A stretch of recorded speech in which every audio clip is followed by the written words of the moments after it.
I'm excited. We're going to be going to the region today that I'm pretty sure is Impulse's backstory, so we're going to be able to hear, hopefully, something about Bro Dude.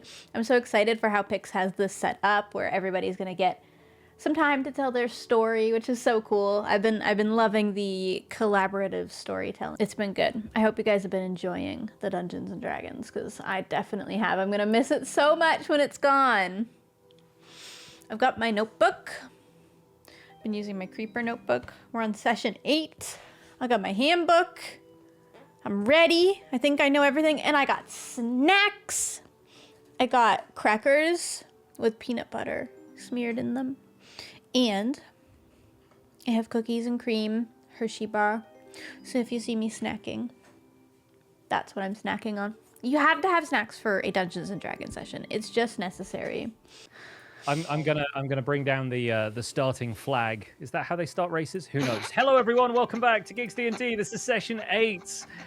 Thank you so much for joining us for the 8th session of this lovely campaign. Welcome back, players. We're going to reintroduce everyone's characters real quick, and I think today, because we might be dangling the spotlight over him, we're going to start with Impulse. I am. Hi, I'm Brohini Dude Stone. I am a dwarf fighter. And what else can I say? I come from the stronghold or the keep of Smolderhold, which maybe we'll get a chance to hear more about today. I'm excited and nervous because, you know, I have history. Yes, he does, as do we all. Let's continue moving around the clock. Gem. Hello, I am playing Ruby Nix, a lovely little tiefling rogue who wants to stab everybody. With the appropriate props and for steal it. things. And steal from Mr. Wizard every episode, and he hasn't figured it out yet, and we're 8 in. We'll see how that goes. All right, let's introduce Mr. Wizard next then, the man who's being perpetually stole from. Oh, stealing from Mr. Wizard again? Is it those children? No, Yoo-hoo. Mr. Wizard, silly goose, dangly, like an inflatable wacky man, cruises the world, hoping for the best. Hoping to meet Mrs. Cat, by the way. So I've got Mrs. Cat's cellular phone over here so I can communicate. Okay. So, yeah, Mr. Wizard's excited for another session. I can't believe Mrs. Cat has the corresponding phone somewhere on her person. How that is handled, we will see.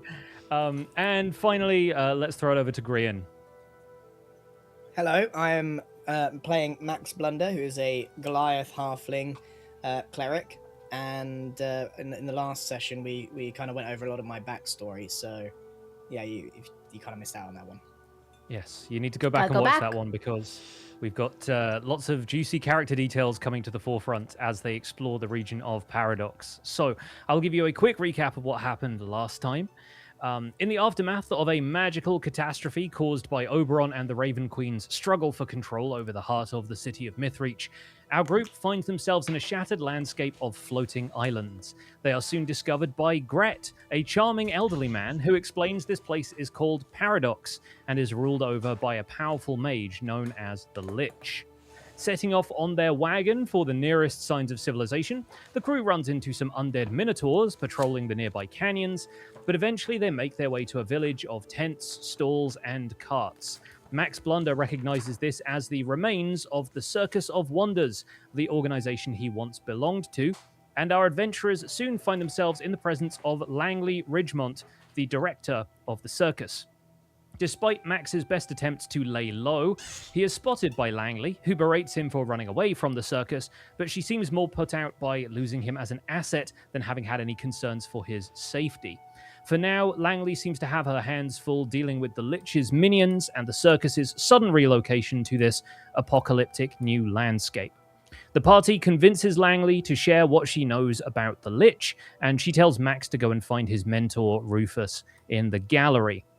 The gallery, it turns out, is a tent memorial to performers who've died in the service of the circus, and with a heavy heart, Max discovers Rufus is commemorated there with a portrait. As the rest of the party consoles him, Max notices some details of the painting that hint at Rufus having secret connections to his trickster god, Blaine.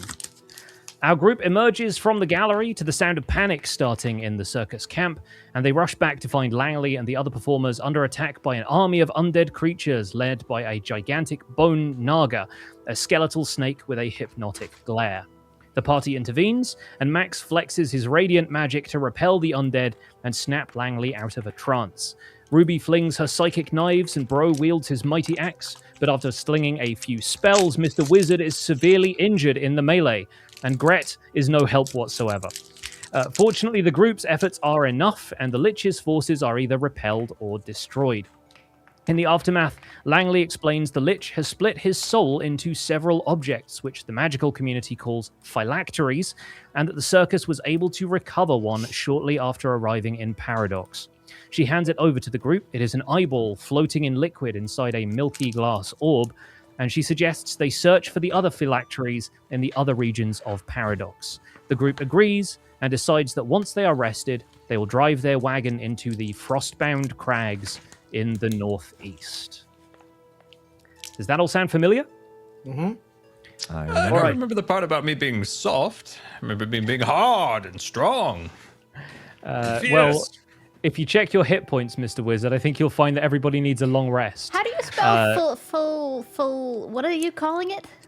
I'll copy paste it in the Discord chat because it's a very long, complicated word that I'm sure the folks at D&D are very happy with themselves for printing over and over again. Phylacteries or phylacteries, depending on how I feel like pronouncing it at the time. Oh, thought that's what you get when you drink from the pond. That's botulism, Scar. So yes, we're going to resume. We're going to head into Foundry. So everyone switch over to your Foundry view because I want to make sure everyone has a chance to open up their character sheets before I take us back to the map. I would like everybody to give themselves a long rest, which is the little tent icon at the top of the character sheet, and just accept anything that it tells you there because that's going to recover your hit points if you've lost any character resources, superiority dice, hit dice. Yes, psionic powers, spell slots. Nice. We're so back. Good. That feels We so are good. very much back. Oh, Mr. Wizard. Yeah, Mr. Wizard took a bit of a beating, but so did Max. Mr. Wizard and Max both had a pretty hectic combat. So, did I get my stuff back? I think. Can you check to make sure? I think I hit the right button. Looks like you did. Yeah, let me quickly check your spells and stuff. Mr. Wizard, I think, did a double rest. Oh, well, that's fine. That's not going to do anything untoward. Mr. Wizard wakes up incredibly well rested, and I'm going to open up this. And once that loads for everybody, you will see that I've updated the map ever so slightly to show the route of your travel for the day. I'm just waiting for Scar and Impulse to catch up. It always takes some time. Yeah, loading in. I do have the map this time, surprisingly. Wonderful. Okay. Wow. Well, we pick up in the Cirque de Marve as you guys are getting a little bit of rest in the hospitable company of the circus. You spend a little bit of time hanging out in one of the mess tents, getting some good food, drinking in good company, and Mrs. Cat hops up onto the bench next to Mr. Wizard, nuzzles into one arm. A few of the circus performers say, we spotted her around here. We were trying to get her to do backflips, but she was very resistant to training. So it seems like she's a little bit more at home in your company, yeah? Good, sir. She does as she pleases. You can't command a cat to do anything. In my experience, that is absolutely true. Well, glad to reunite you at least. And yes, bon voyage if you are traveling off to the northeast, as we hear. Can't believe he insulted Mrs. Cat. He's more of a dog man or an iguana man. And, What's an iguana? Oh, I'll tell you later, Miss Ruby. Iguana, tell you later. We're also going to have briefly, I think, as the four of you are sort of making plans for moving next. I should say 5 of you now that Mrs. Cat is here, and 6 of you probably because Gret must be around somewhere. The donkey. And yes, the donkey and the horse are getting good stabling and a hearty nose bag of feed before you move on.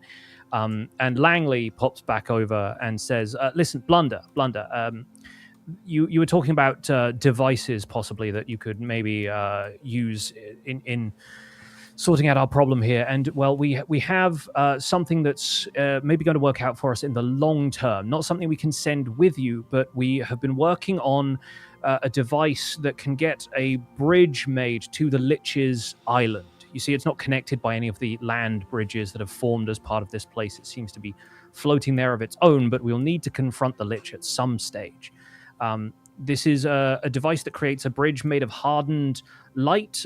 It'll take some time to find enough magical charge, though, and the energy here is somewhat volatile. So on your travels, if you can find anything that will help stabilize the bridge, anything magical with energy that repels the sort of wild magic of this place, be on the lookout. It'll certainly speed our mission here. Righto, and plan B in my head was the giant cannon. Is that off the table? Did that come with you? We could use the cannon, Blunder, but it takes a while to reload, and we would be sending you over one at a time. Unless you fancy building an attachment that would shoot all four of you out at once. I suspect rather that might be something we'd want to test first. We'll keep that plan B then. Yeah, I'll keep a lookout for anything that we could power this with. Definitely Smart. good to have a plan B. I shall be working on plans C through F. In the meantime, I hear you're headed northeast, so your horses will be brought round to the front of the camp, and there's a path that leads out past one of the towers. And Langley, I think, is probably at least drawing you a route on the map to show you. They've done a pretty extensive map of the area, so imagine you are looking at something like what we're looking at in Foundry right now. Okay. And is there any other business while you're at camp before you set off on the next leg of the adventure? Do we have enough eggs for our journey? I've still got eggs from the tavern. I'm still packing a bunch of hard-boiled eggs. If you run out, do you need some? I pull out an egg and toss it to Bro Dude. Absolutely. Thank you, Max. They're a bit softer now, I will admit. That's the way I like them. A little bit of smell never hurt anyone either. You guys are disgusting. There's a distinct sulfury scent coming off of this. It's a delicacy. Blunder, I think Ruby wants an egg. I'm just going to quickly relieve and rejoin. You are completely frozen, and I'm sorry that it's really distracting me. Okay. It's Wednesday. Man, these last 2 days just disappeared. I was like, yeah, I've struggled. July disappeared. Mm-hmm. yeah, what happened to July? July Bring it back. 4th to July 22nd was 5 We're on. minutes. Go. Start the game. Go. It's working. Go. All right. Speed run. So starting in the Cirque de Marve, we're going to be traveling up to the Frostbound Crags up here. And as you travel, you kind of cross this land bridge, and all of the trees and stuff thin out. The lights of the circus fade away, and as you travel, crossing the other side of this bridge, the landscape completely changes. The trees become taller, the branches thinner, they stretch up into this whirling sky, and after a while, even the sky begins to fade as this cold mist descends. You start to see speckles of snow on the ground. It's a light dusting at first, but soon it just coats everything. And the wheels of the wagon and the hooves of the horse and the donkey give off a faint crunch as you make your way into the frosty wastes. You soon find the natural path of the landscape descending by a winding trail into a set of valleys carved from the rocks, forming jagged cliffs to either side. The stone is black and etched with these frosty patterns. And as you travel, the cold, which you've been able to feel almost just looking at this place, really begins to set into your bones. And I'm going to ask everybody to make a Constitution saving throw. Immediately, who's getting hypothermia? Me. I better be able to Do any of us handle have this. resistance to cold? No. I have resistance to necrotic things. Oh, here, wait. Don't know. Constitution saving throw. Boosh, bash. Bro is fine, obviously. Oh, that was so close to a 1. Just for the audience picks, where would someone find the content? Every time, without fail, I knew it. Session 8. We're at 8, session 8. Love you, Scar. I should be able to highlight that for you. Oh, Right there. just right there. Yeah. Right there in a convenient place. Beautiful. Okay, wonderful.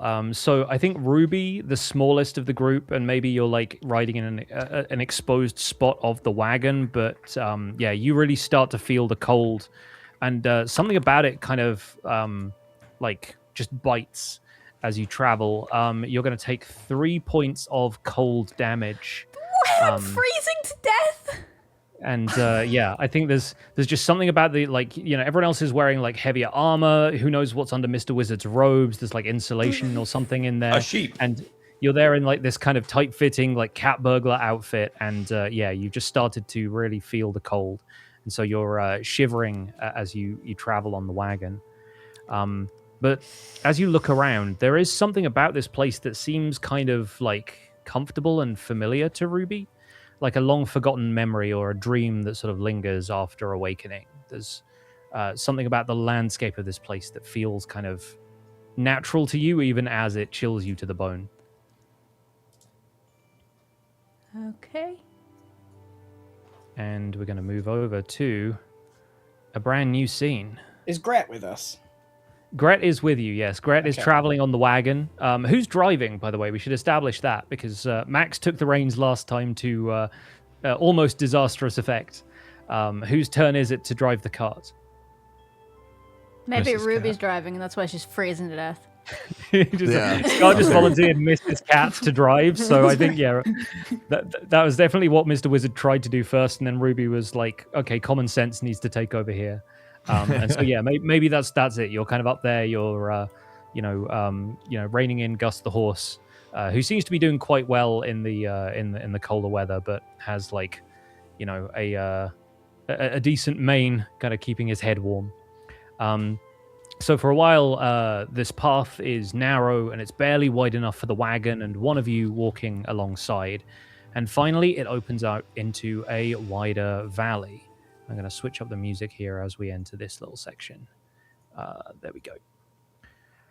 So there is a fallen tree lying to your left, and you can make out the glint of a frozen stream ahead in the distance. But the mist has thickened here, and you're hearing strange noises in the blank whiteness beyond the valley walls. There's a soft creaking. There's this constant wordless whisper, maybe wind in the leaves, maybe something else. And there is a low sound like a growl just on the very edge of hearing. As you step out into this slightly more expanded landscape, what does the party do?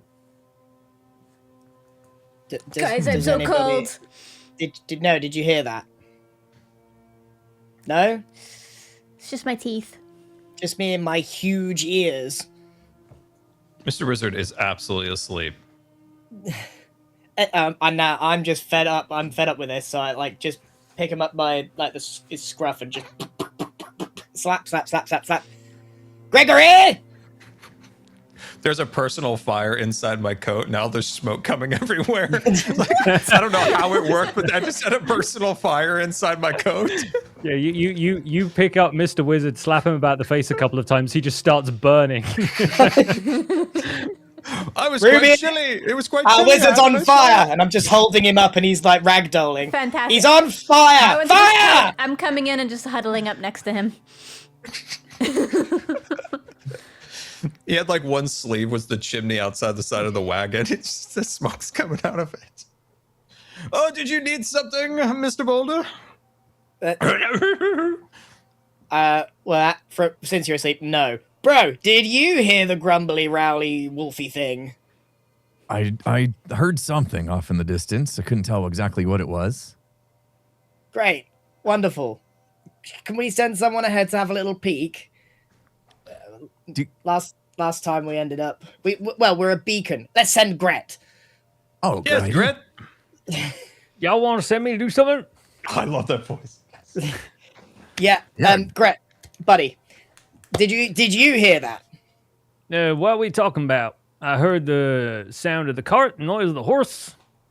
All right. Would you mind going, like, I don't know, 200 foot yonder, just taking a peek round that rock, tell if it's safe? I only got 2 feet, but I'll try my best.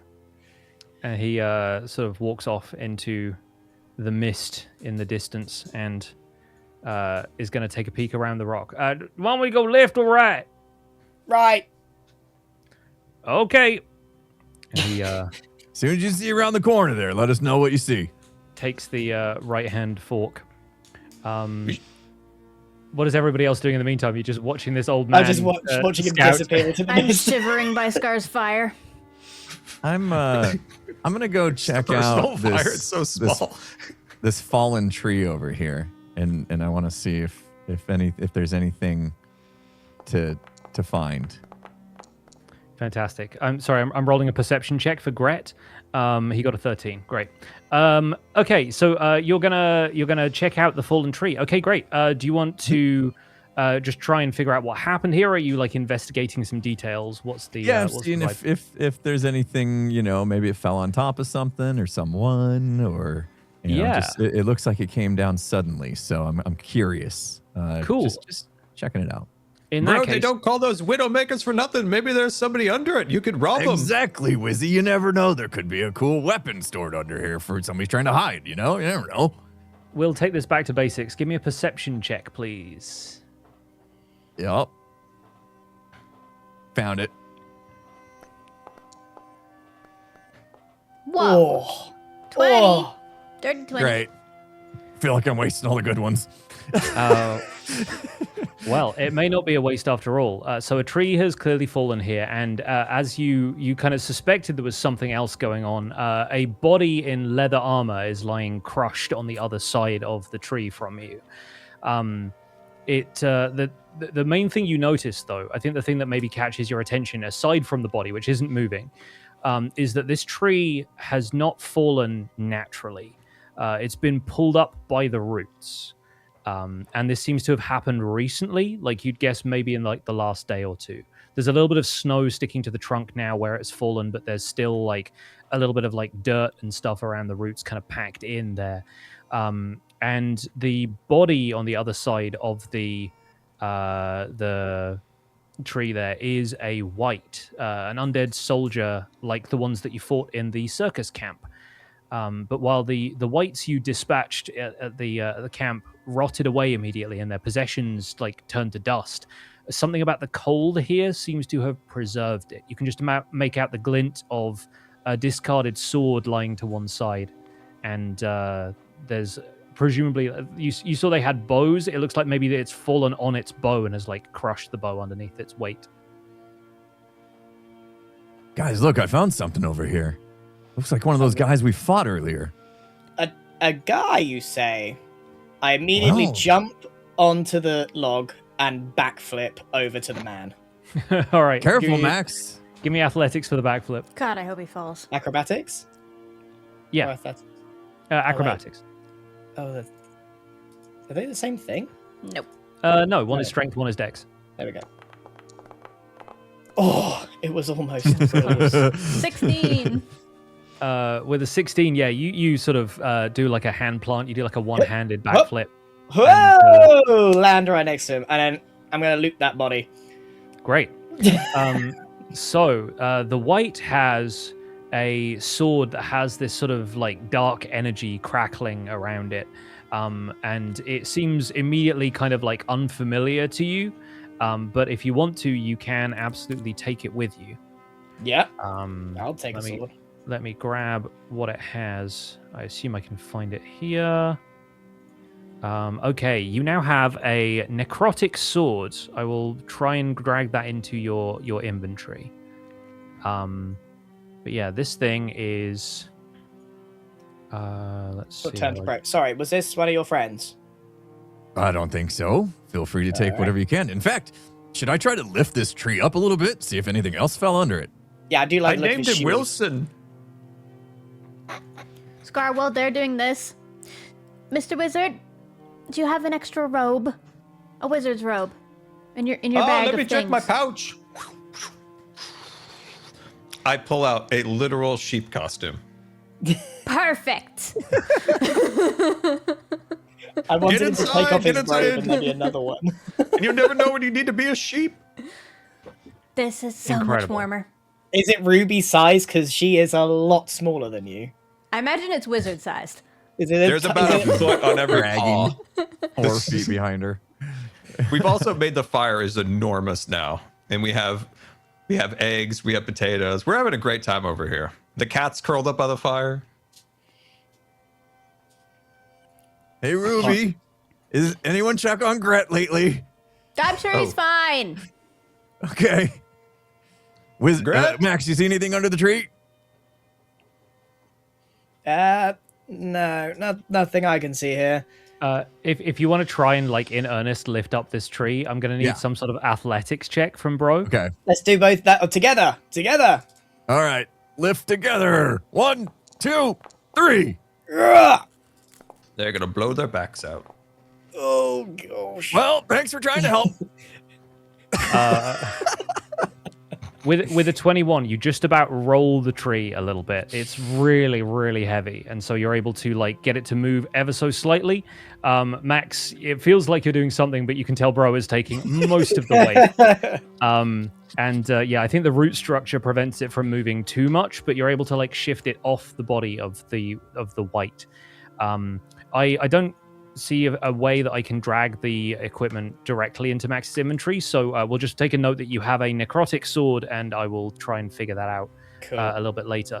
But yeah, the white's body, like the bones of its legs are just kind of crushed into powder basically underneath this thing. It's sort of blending with the snow, and the wind is starting to whip some of it away now that it's fully exposed. And aside from that, there's not a whole lot going on under the tree. There's a little bit of exposed rock where the snow hasn't been able to fall, but yeah, it still seems like something massive shifted this tree, and yeah, you get the impression that whatever it was many times stronger than the pair of you combined. Okay. Right. Yeah. Let's go. I'm gonna like run over. Gret, how are we doing? What? Y'all calling me? Grant, what's the password in case you turned into a monster? Y'all didn't tell me a password. I forgot to tell it to you. As Gret says that, as you sort of have this exchange, you hear a roaring noise coming from somewhere behind Gret. And I'm going to have everyone roll initiative. Stupidest way we've ever entered battle. Let's go. Wait, All right. I remember. Oh my god. I am in a sheep's costume, so rolling a 2 does make sense. Okay, bear with me while I get this figured out, because it looks like everyone is in initiative twice for me somehow. I'm This slow is because I had weird. to Yeah, I'm take there off the twice. sheep's costume. I am there twice. I rolled a 12. Bro is there. Mr. Wizard is acting first. Max rolled a 12. Okay, thank you. Yeah, I think I still had everyone in an encounter from last time. Okay, I'm gonna add Gret to the encounter. I'm gonna add the as yet unseen roaring thing to the encounter. A natural 10. Oh For no! the love. Okay, so the first thing to act, leaping out from a crevice in the rock and roaring, is an enormous creature that you can barely see in the mist. It sort of blends in with no. the landscape Goodbye, around Gret. it. But it's going to take a swing at Gret.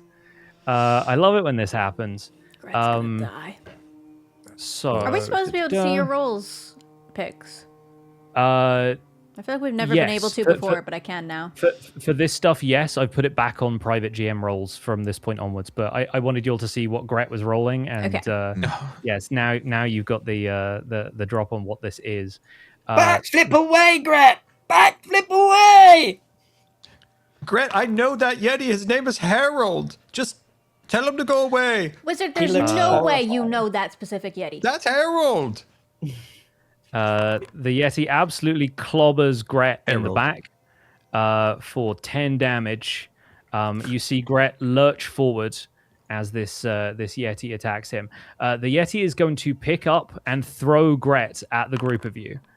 Oh no. Okay. Don't worry, Gret, I got you. It rose it rolled a 14 to hit Brohini Dudestone. Does that beat your armor class? I don't think so. 16. Okay, no worries. So yeah, the Yeti throws Gret at you. He's covered in snow and slashed across the back, but you are just about able to not get hit by him. If you want to catch him, you can absolutely roll athletics. Okay. Catch him! I got this. I got you, Gret. Don't you worry. You're a little heavier than I thought. 15. With a 15, you just about managed to catch him, but from being thrown, the force of it, Gret's still going to take 6 additional damage. I tried. What's his dead? health? He's not dead yet. He groans as you gingerly put him down. And as we move on in the encounter, the next person to act is Mr. Wizards. Well, that's Harold, by the way, if everybody wondered. Well, The Harold Yeti has goes, to die. I don't like him. Don't like I Harold. prefer not to kill Harold. Harold has to die. Did you see what he did to Gret? Bury Gret in the snow, it'll help. Oh, God. Okay.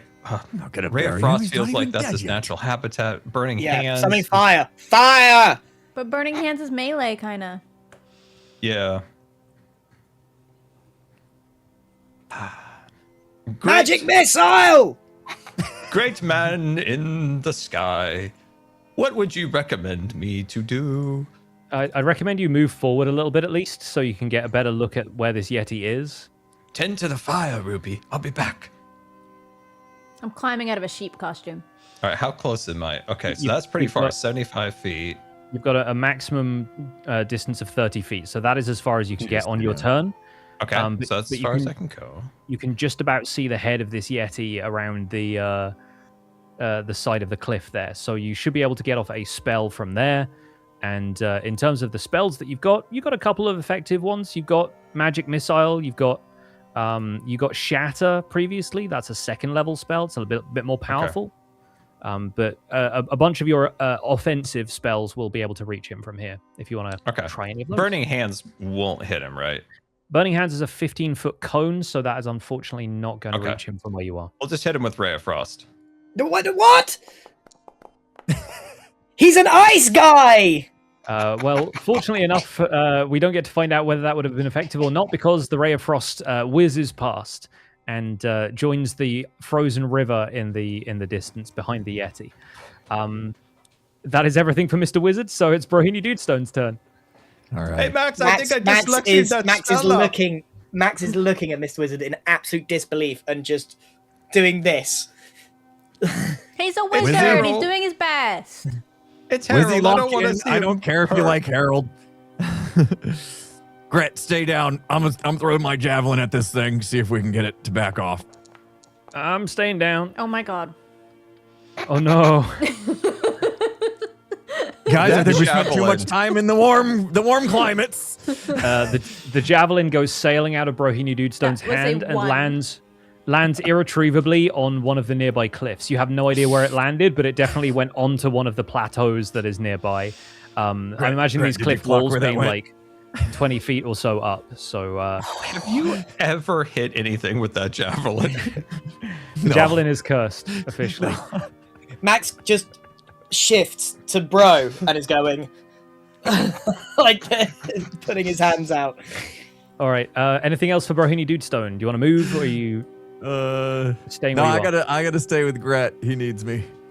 All right. It is now Gret's turn, and he does need you. He says, y'all can leave me out of this one. I think I've done my piece. And he's going to shuffle his way behind Bro and Max. He's just going to make a move back to the cart over It's here. safe, Gret. All right. Next up, Max Blunder. What do you do? I step forward and I shall cast a guiding bolt. A popular spell? And I'm gonna 2nd level this one. Oh. I wanna He hit wants this to guy. hit. Dealing damage. Let's go! Oh my god, it's another one. Back-to-back crit fails. God, guys. Let's be real. We're getting these out of the way now. We're gonna get these out of the way now, and then we'll be good. We're not gonna die to a Yeti before we even get in. We might. I do kind of feel like Mr. Wizard's protecting Harold, his old childhood pet. It's just like suppressing all the attacks. It's not Harold Wizzy. Yeah, once again, the guiding bolt goes wide as well. Like, I think the Yeti is just really hard for you to spot in the mist and like against the backdrop of the cliffs and everything. It's got this natural camouflage that seems to be serving in its favor. Is that everything for Max? No, I'm gonna invoke duplicity as a bonus action. Great stuff. Okay, so let me know where you want to put down your duplicate. Creation, place, summons, usability. What spell is that? That's his natural channel divinity ability. How do I place it? I can pop it down for you there, and so I think you should be able to put it down. I'm gonna put him here so that he kind of does that. But he's now my duplicate is now doing this at me. Okay, cool. Yes. While your duplicate is directing traffic, that's going to be Ruby. I'm out of the sheep costume now. Emerging from the Tauntaun Star Wars The whole time you guys have been doing that, I've just been warming up and getting out of the sheep costume. I'm going to just walk confidently in this direction as far as I can. How far am I away? Let me measure real quick. You should have measurement tools as well, but you're about I'm within 50, 60 feet. 50 feet. Yeah. Okay, so I will from here get my psychic blades ready to go, and I'm going to psychic blade. All right. And here I go. Easy on Harold. Oh dear. Oh, that was close. 14. A 14 does hit, so go ahead and roll that damage. Nice. 7 damage. Okay, 7 damage. But for my good. bonus attack, I can attack again with another blade, right? Because of my Vex thing. You can, yes. Yeah, you get a 1d4 damage roll instead of 1d6, I believe. All right, let's see if it hits. Ready a second blade. Ooh, 13. And a 13 also hits. Also this thing hits. has a tough natural hide, but you seem to have penetrated its armor. 7 damage again. Okay, the psychic knives streak towards this Yeti and find their mark. Ruby is used to seeing camouflage things, having worked with the other burglars, and so is, not fooled by this thing's See, guys, natural ammo. knives work. Apparently. Knives. Next time All right. I would use a knife. It is the Yeti's turn, and the Yeti is going to stumble forward, trying to find the source of this damage, encounter an illusory Max Blunder, and attempt to attack. Yes. All right, it's going to attempt to attack Max's illusion, which I'm pretty sure is going to naturally fail because it's incorporeal. The Yeti is now going to make an intelligence saving throw to try and figure out that this is an illusion. Which it fails. It got a 7. The Yeti is not naturally very intelligent, and so it continues to try and scoop at Max's illusion, and catches only snow in its giant claws. Max is now blowing raspberries. As Max does that, it's going to look up at you with a chilling gaze, and you see this thing lock eyes with you, and you see this rage in its face. And I'm going to need you to make a Constitution saving throw. Constitution saving throw. Mm-hmm. Ooh, Constitution saving throw. Go. Oh, that's unfortunately not going to make it. So you feel this chill creeping down your spine as you take 7 points of damage. There is just something about this creature's gaze that seems to be infused with the wind, and the bite of the cold is felt more keenly than ever. It also paralyzes you until the start of the Yeti's next turn. So that sort of strange creeping feeling that you felt when you were turned to stone by the cockatrices, you're sort of feeling the same thing here. Cool. And your duplicate also kind of assumes this frozen motion, and the Yeti seems quite pleased with that. That is going to be the end of the Yeti's turn, though. So Mr. Wizard is up next. Mr. Wizard's gonna put him in his place. Magic missiles on hand. All right. If he can find it through his book. It's in there somewhere. You'll find it eventually. I can highlight it for you if you need. Appears to have forgotten magic missiles. All right, I am casting magic missiles. Okay, and it hits automatically, so you just need to roll damage. Oh, so just damage, so I can just X out of that. Yep. Oh. Okay, fantastic. And so that's going to deal 9 points of damage as these 3 silvery missiles streak towards the Yeti and find their mark. Good job, Wizard. Yeah, the Yeti once again roars defiantly at the group of you. And yeah, seems to have taken a couple of decent hits so far. Is that everything for Mr. Wizard?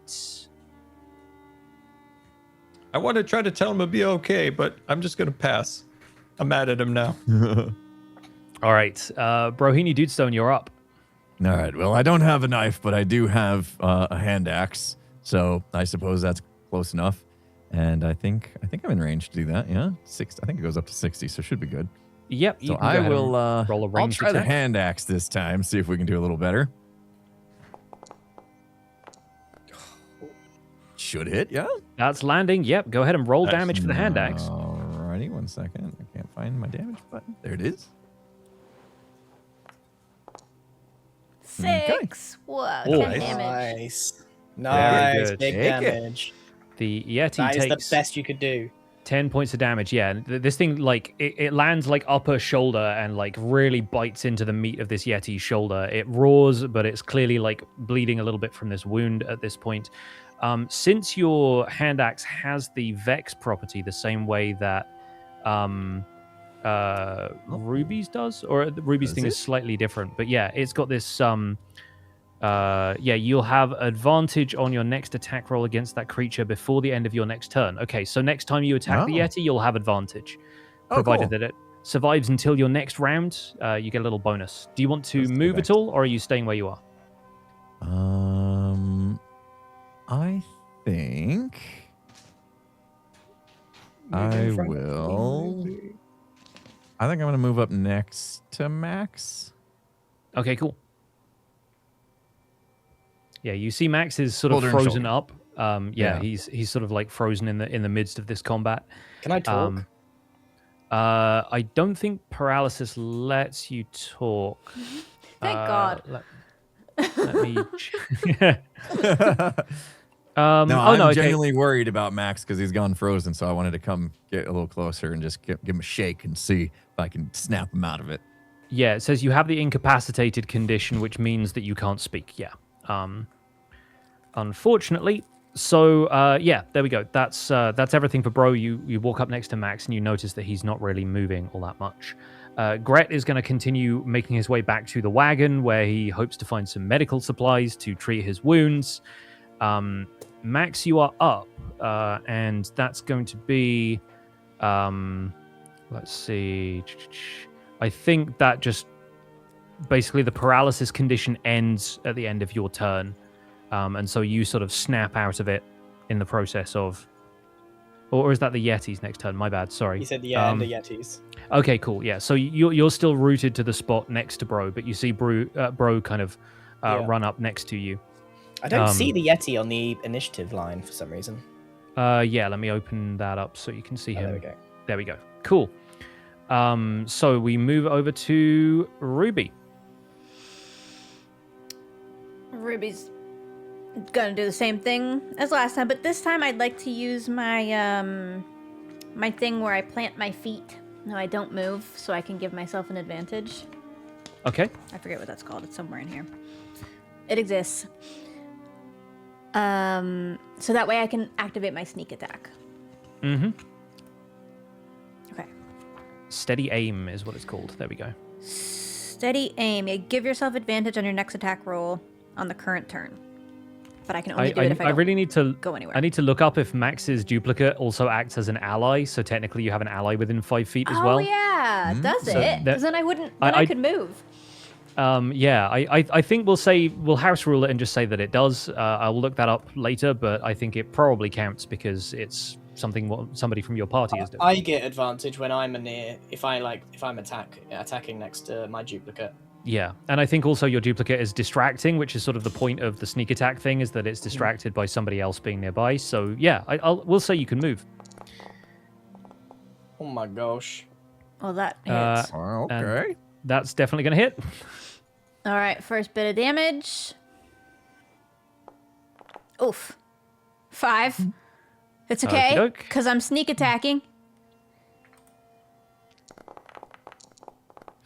What are these rolls today? 2. It's okay, because I have a second knife. Okay. Nobody worry. Sharpen this one first, please. Is the bonus attack also at advantage? Yes, hit? I believe so. 17 to hit. 17 hits. Yep. And bonus damage. Also a 1. What? That makes a 5. You got the worst score you could have got. I'm doing better than most of you in damage dealt. The Yeti staggers back from another psychic attack. Is Ruby going to move at all before the end of your turn? Can I climb up this cliff? Climbing the cliff is going to be a lot of movement. It says obviously like each square of the grid is 5 feet, but it's 20 feet like pretty straight up. Okay, so I'm just gonna walk up to the side of the cliff this turn. Can you do All that right. if you planted your feet? I didn't plant my feet. I didn't have to because yeah, you're guy. We're mostly trying to figure out if your duplicate counted as an ally, which I think it does. And if it doesn't, then I say it does because I'm the GM. So, yeah, with Ruby having moved, the Yeti is going to put its head down and charge past Max's illusory duplicate. It seems to be sort of doing this last-ditch reckless attempt to move. And, you know what? Actually, no. I think, honestly, this thing has taken enough damage. I'm going to go back on that just because it wouldn't let me move past Max's duplicate for a second. I think the Yeti is going to run off in the opposite direction. The Yeti is going to fully disengage from combat and flee. What? So we're going to have it run away here by using its full action to just dash out of the combat, and it reaches the edge of the area where it disappears into the mist. I think I know what happened, party. So we are going to end that combat there. Let's shake off the paralysis and go, another successful blunder then. There we go. I think it was scared of Grit. He put on the sheep costume. Yeah, that's We turn around and Gret's in the sheep costume. Gret has crawled into the sheep costume to stay warm. He's like packing snow into these scratches on his back, but it's kind of difficult. I run up to my duplicate and high five myself as the duplicate then vanishes. Nice. I'll say we were a little rusty on that one, boys. You guys a little don't cold. appreciate knife skills enough. You did great, Ruby. You did great. But did you guys see my hand axe throw? I nailed that thing. You should go look for your javelin. Or not. Brett, where did it go? It's 20 Did you foot see? up on a plateau. Oh, I could try to climb and get the javelin. Is it up here? Wizzy, can we use your ladder? I think you spend a little bit of time searching for the javelin, but it is unfortunately a fruitless search. The javelin was, I think on a crit fail, I'm pretty sure you'd lose that javelin for real. It's gone. It was cursed anyway. Guys, I've snoozed all my ads and it's gonna hit. Yes, we should Sorry. probably run ads Mine's now. mine's so literally starting now, so it's ad time. yeah, let's do it. Let's do it. My cameras decide to magically work during just before that And fight, which I'm is gonna put it Incredible. away real quick. I'll be right back. Yeah, I'm I'm gonna grab some it just water. goes to show it has nothing to do with me whatsoever. I am completely it's completely out of my control. Just Twitch side. It must be. There's no other. I did reduce the quality from 1080p to 900p. But it still was a while before it then decided it was okay. I just figured that the cameras are so small, it doesn't matter, right?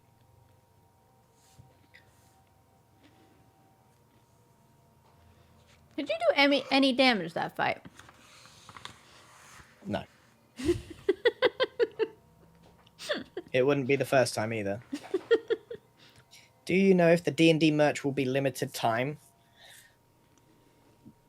I don't see a... There has to be a pre-order on some of it, the t-shirts, so that will be like a one and done. But if it's a print on demand stuff, it'll just be up. I can just leave it up. I can show you guys some stuff, maybe. Is the t-shirt screen printed? Is that why they're pre-ordered? Yeah, I wanted higher quality. You better share with the class so we can also show. Yes, hold on. I mean, the pictures that I have are samples, so lots of asterisks. You know?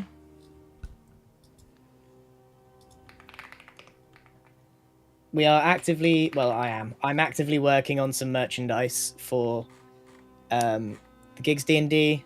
We got a, actually, this would be the best one to show you. Hold on, let me save this image. And I'll show you guys. Which one are you showing them? I'll drop it in mine too. The keychains with all 4 in a row. Okay. Oh my god, it's such a huge image. When Pix comes back, I know. I need to roll my my special dice thing. I keep forgetting. Oh yeah, we need to do divination, don't we? Okay, here we go. Let me see if I can show. All right. Do you chat, here guys we go. think my This- tail looks like arms in that? Because I still think it does. Oh, Okay. did you post that? Sorry. Sick. isn't Discord. it? Go. So these are just samples at the moment, chat. Heck is Discord. So the t-shirt is basically the this for art a bit more detailed, like in a row, like bush, like 1, 2, 3, 4, and it's just all 4 in like a window. That's going to be the t-shirt. They're not out yet. I need to get them in my hands because there might be some problem. I personally don't see the issue with Gem's tail looking like arms, My but chat says kind can of shift it does. around. We can fix it. So yeah, there's these keychains and there's also some pins that are coming out. Yeah,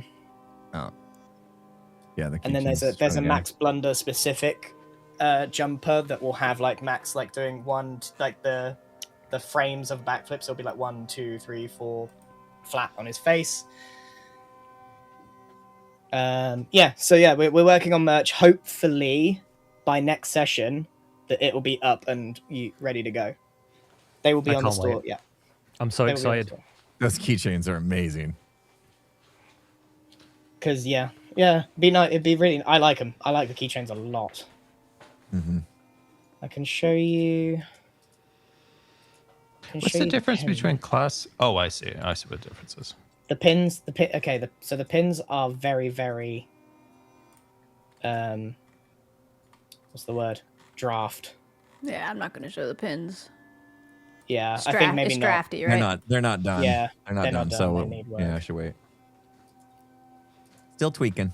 Still tweaking, but the keychains are sick. They're Fully basically agree. ready to go. Yeah. We should get back in And mode it- before the ads come back. Yeah, and it will support all of us, by the way. So look out for that next session. We'll probably promote it. Pix, could I roll my my fancy dice move? Oh, your portents. Yes, of course. Thank you. Yeah, please do. Just for like chat. Let me find it. Hang on. Unfortunately, there is no merch for Pix because he hasn't got a character in this. He's the magical man in the sky, but he will I have be. 700 characters and it's difficult to choose, you mean? Yeah, exactly. Yeah, No, it- be just, be just Gret. a Gret, Be Gret. Gret, a fifth one that's just Gret. So, but don't worry, Pix will be seeing the benefits of the merch drop as well. So it's definitely a group support thing. You will be supporting everyone. Appreciate it. Yeah, I love the idea of Gret, and like, you know, in any of the situations where your stats are displayed, Gret's is all just like -1, -1, -2. So Scar, I don't know if you managed to catch the highlight there, but it's in the features tab on your character sheets. Oh, then- that's okay. And then I was in the wrong portent spot. is right there. Yeah, cool. And then if you click on the D20 text in the chat bar on the right hand side, Not that one off. Okay, so that's a 14. Good, right? Okay. We kind of want either a really high number or a really low number. Middle numbers is.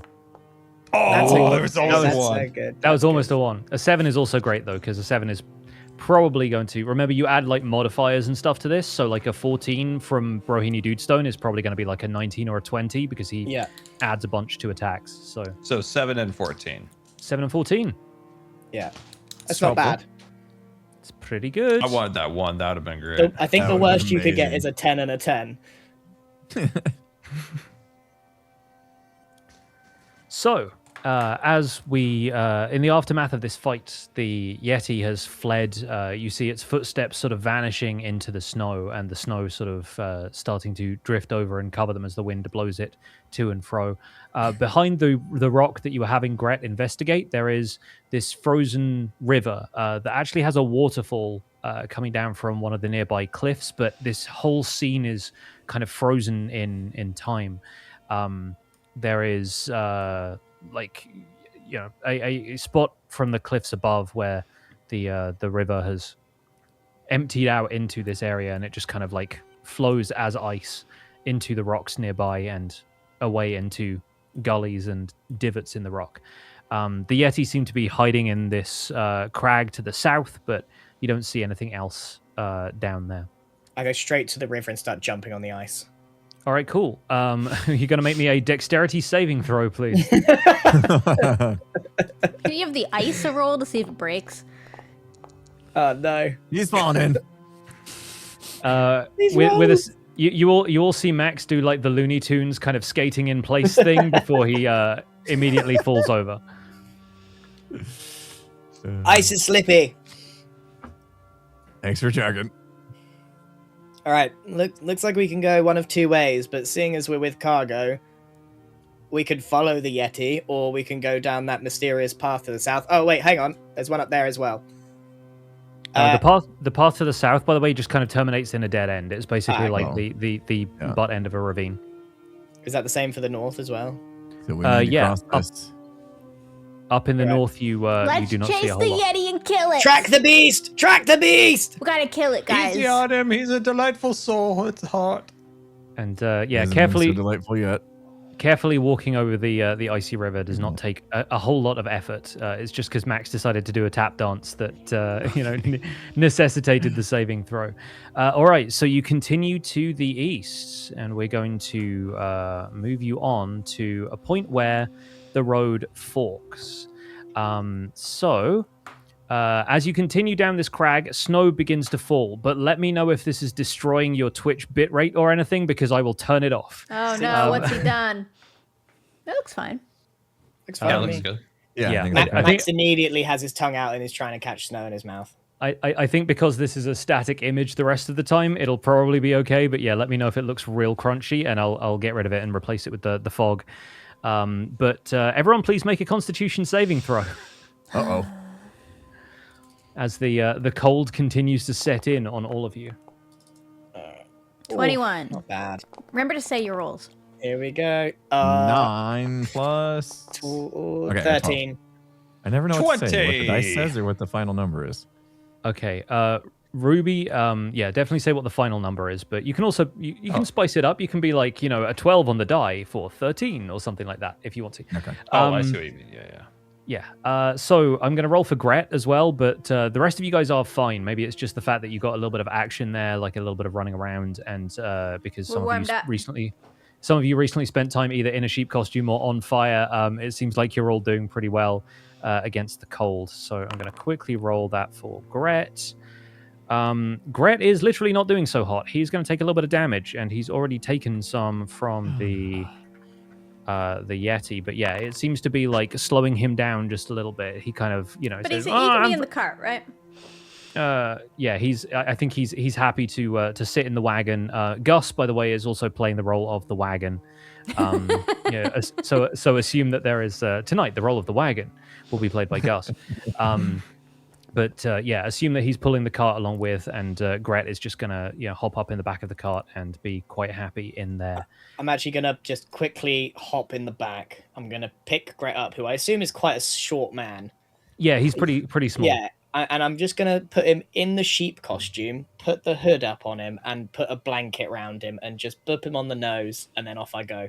Oh, thank you kindly. Haven't had this kind of hospitality for a while now.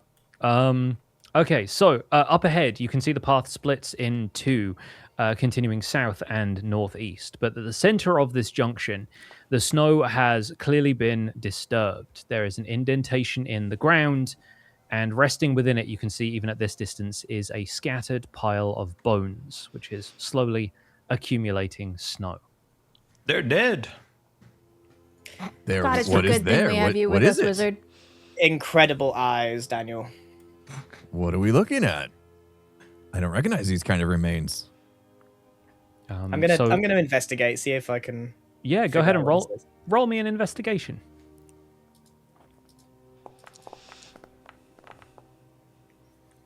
Oh, okay. It's a heavy-hitting investigation. I think the horse and cart are also going to follow 19. along.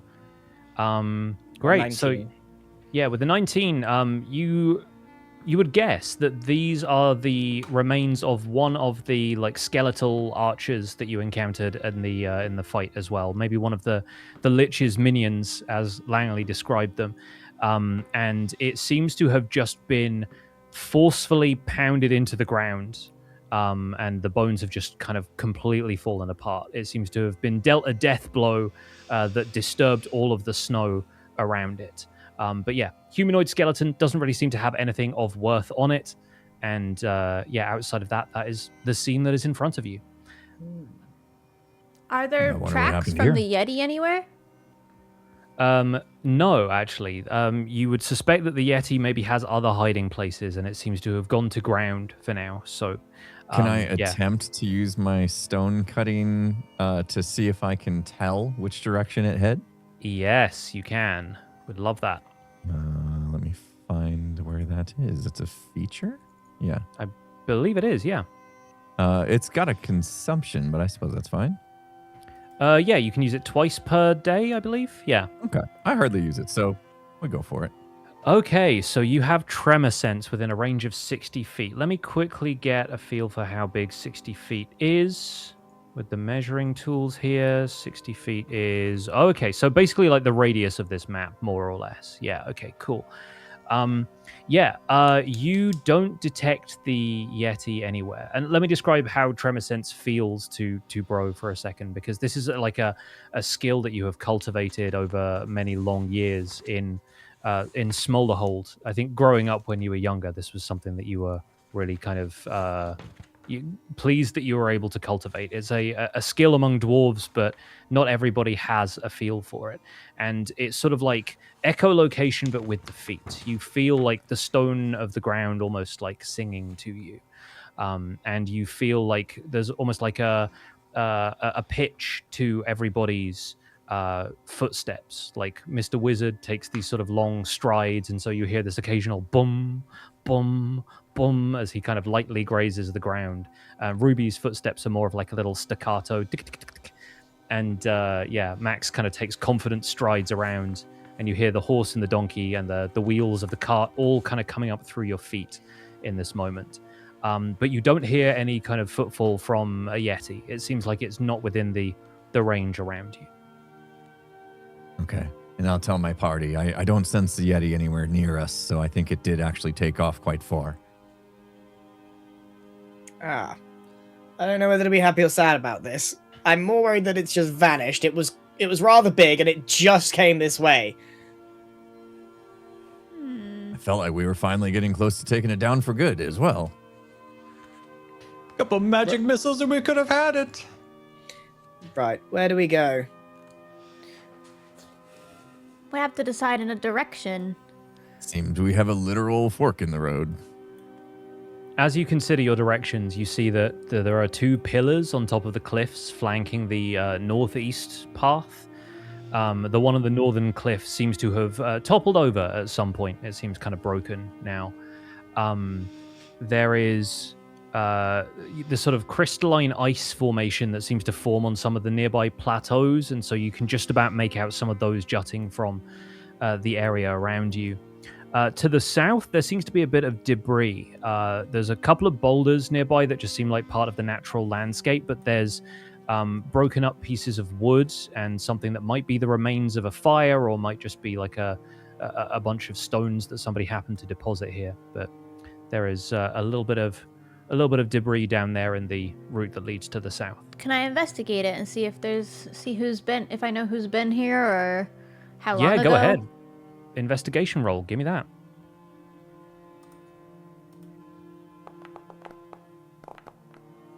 Dirty 20. Okay, this seems like a pile of junk that somebody has thrown out, but I think rather than it being like a sign of like any kind of settlement or anybody trying to camp out in this little kind of enclosed area, it seems like somebody has just kind of come here, thrown it all on the ground, and left it. And you see the imprint of a very, very faint as the snow is falling, but there's this really large footprint nearby. A footprint that's probably, if I had to guess, about the size, like about as long as Ruby is tall. Guys, look at this. What do you got? It's a footprint. I'm just gonna lay down next to it, start making a snow angel. It's the same size as me. This foot. Well, that's massive. Yeah. You guys want to make some snow angels? So do you think we should go in the direction of the giant foot or the other direction? Ruby, we're making snow angels. Me and Bro are now in the ground making snow angels. Stopped listening altogether. What'd you say, Ruby? Sorry, we were busy. My snow angel was already there. The foot. Should we go in the direction of the giant foot or like not? I'm just gonna go and see what the other way has. There's some pillars over here, bro. Worth checking our options, I suppose. Can I do a history check on these pillars? Yeah, absolutely. If I could find history. There's something odd about this pillar. That was a big roll for a 3. Yeah, the unfortunately, whatever markers this might have in terms of like signifying what the purpose of these pillars was has just been lost to time. The one on the opposite side seems kind of infuriatingly anonymous to you, and the one that's toppled down next to you just looks like it's the debris of some long forgotten civilization. Bro, you want to take a look at these? Because all I can tell is that they're pillars. Yeah, let me take a look, because there's something odd about this. Just like that tree we found back there. It's not quite right. I'm sure if we put our noggins together, we'll come up with something. All right, now let me take a... Try looking at how it fell. Perception check? What do I do here? History, if you could. History, all right. I'm not the best at history, but, can't read. You got it. -1 in history. yeah, I told you. -1. But, I think at the very least you're able to tell that the stone was carved a really long time ago. Like this seems like the kind of thing that Bro's knowledge of stonework and stonecraft would indicate that this was like not necessarily part of a building or anything, maybe some sort of like mile marker or something like that. But yeah, it seems to have been here from a really, really long time ago. And given what you know about Paradox is that it was basically created, as part of a magical accident. This just seems to have been something that was pulled out of time and out of space. And you're not certain if this really indicates anything. So I turn to Bro and I'm like, so, it's a pillar, right? Yep. High five. Pillar. High five, bro. We nailed it. Yeah, nailed it. Max. Yeah. Let's go. Woo! This stone is made of stone. Let's go. Wait, but what about the foot? This way. I got a good feeling. What? Ruby, he has a feeling. All right, come on, Gus. I'm sure we'll catch up with Bigfoot sooner or later. Oh, you mean Todd? So, as you make your way out to the northeast, we're going to once again switch to the next scene here. There we go. All right. So as you make your way out to the northeast, the path kind of winds a little bit further north, and the ravine widens out as it continues northward. Snow continues to fall. It's sort of blowing in on this increasingly fierce wind. And as it whips down this valley, you see that the path comes to an abrupt end, but not a natural one.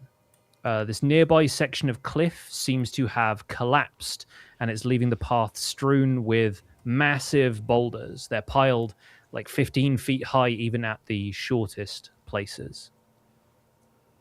The way is currently blocked by these boulders. Yes. I had a feeling that this way was blocked. Glad we confirmed that. Should we go the other way?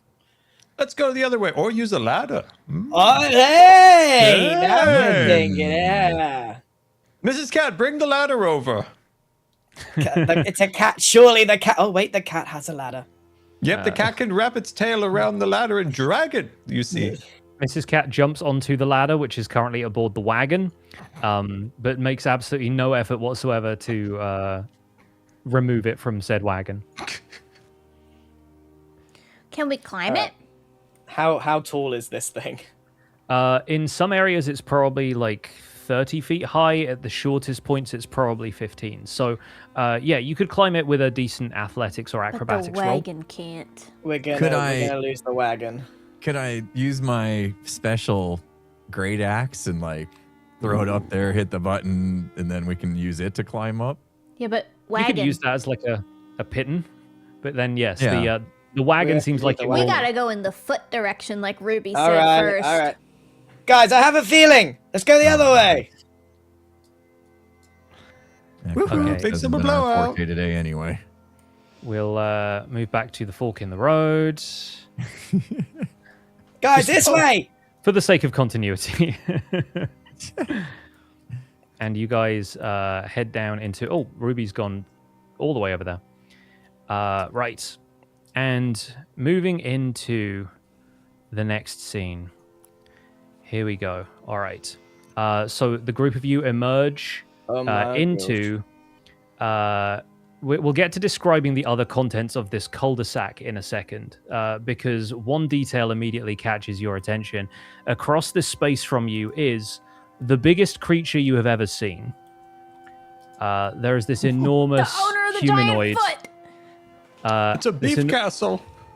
Enormous humanoid who's blue-skinned. He's wearing clothes made out of stitched animal pelts. He is probably 3 times the height of Mr. Wizard. And remember, Mr. Wizard is 7 feet tall. So this guy is 21 feet. Oh, gosh. He lying off to one side is this huge iron axe that looks like it could fell a tree in a single swing.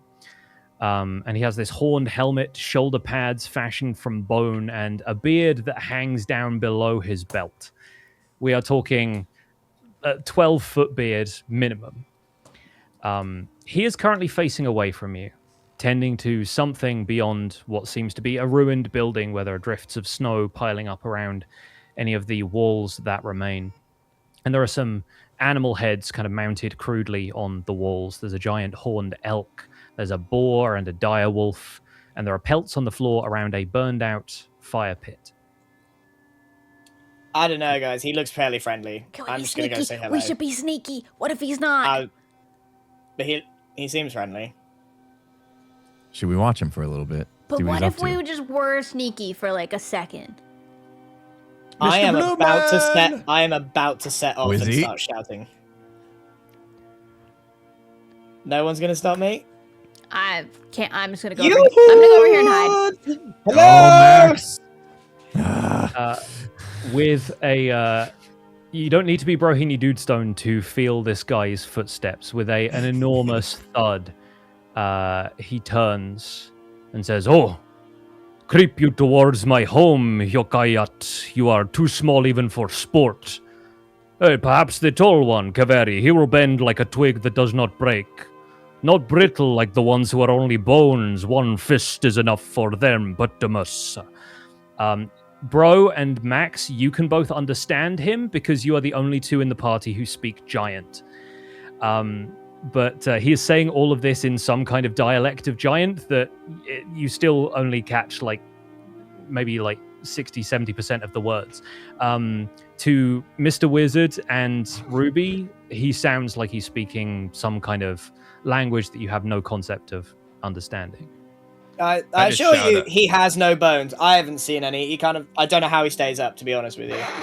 Might I just say, that is one glorious beard you have, Giant. How no bones, Hamasatoyova? What does the little one say? I just shrug. Don't know. He bends. He doesn't break. Bending, not breaking. Max, ask him if he's a fan of sheep. Ask him if he what? If he's a fan of sheep. Wizzy, have you seen all the heads that he's got mounted over there? Pretty sure he's kind of a fan. And He takes a couple of enormous steps towards you. I'm going to use my giant knowledge, giant language knowledge, and use some kind of friendly giant greeting that means I'm telling him we mean no harm in his language. That's why I complimented his beard. Cool. So you beat your chest a couple of times, and I don't know. What do you want the sort of giant greeting to be like? I want to stamp 1 foot, hand on chest, and then another 2 pumps, and then say "ook ah," or something like that. All right. He says, long has it been since I saw one that knew our custom, Sukkalainen. You seem cold. I will light a fire. Your hearts are not used to the frost. Small bones, Sukkalainen. He starts to gather up a little bit of the wood from over here. He just takes 1 step and he's over the fire, picking up wood that feels like twigs in his hands. That's stuff that you would carve off a tree for the course of about a day. And he starts piling stuff up on this fire. I'm gonna lean over towards Bro and just very quietly just be like, "Can we swap Gret for this guy?" That's a good call. I mean, That's why I said offer him a sheep. We don't have a sheep. Gret is a sheep costume. You're gonna offer him Gret as a sheep. Right, I'm just gonna shout over to our friends here. He's friendly. He's making a fire. Come on over. Come on out, guys. Nothing to be worried about. Absolutely. He make sure you compliment his beard.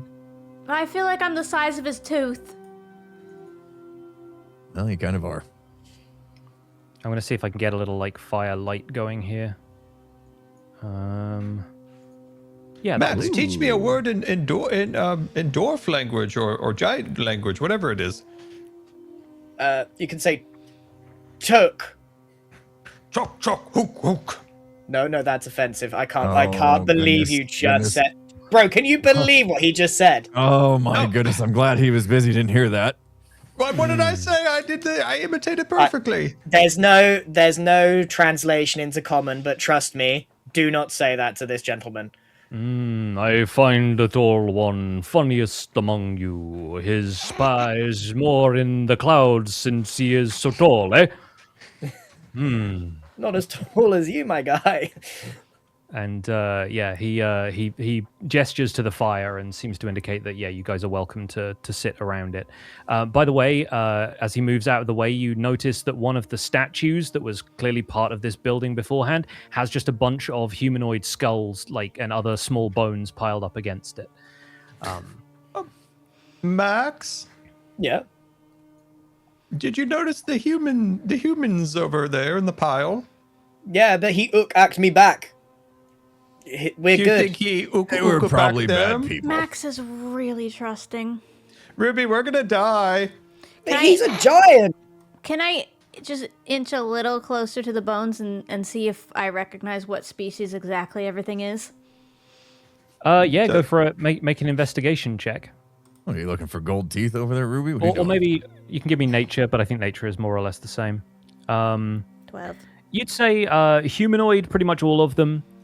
You don't necessarily know what species. There aren't necessarily dragonborn here because they would have very differently shaped skulls. But yeah, you'd guess maybe They could be humans. They could be more of the skeletons like the one you saw crushed outside. They could be other things. Guys, these are human Look- skulls. Yeah. If he wasn't friend, why is he friend shaped? He's not friend-shaped. Of course he is. Obviously, like Max is half Goliath, so he really kind of resonates with giants. Yes. What does the small one say, Sir Crivelli? Ah, you don't speak common.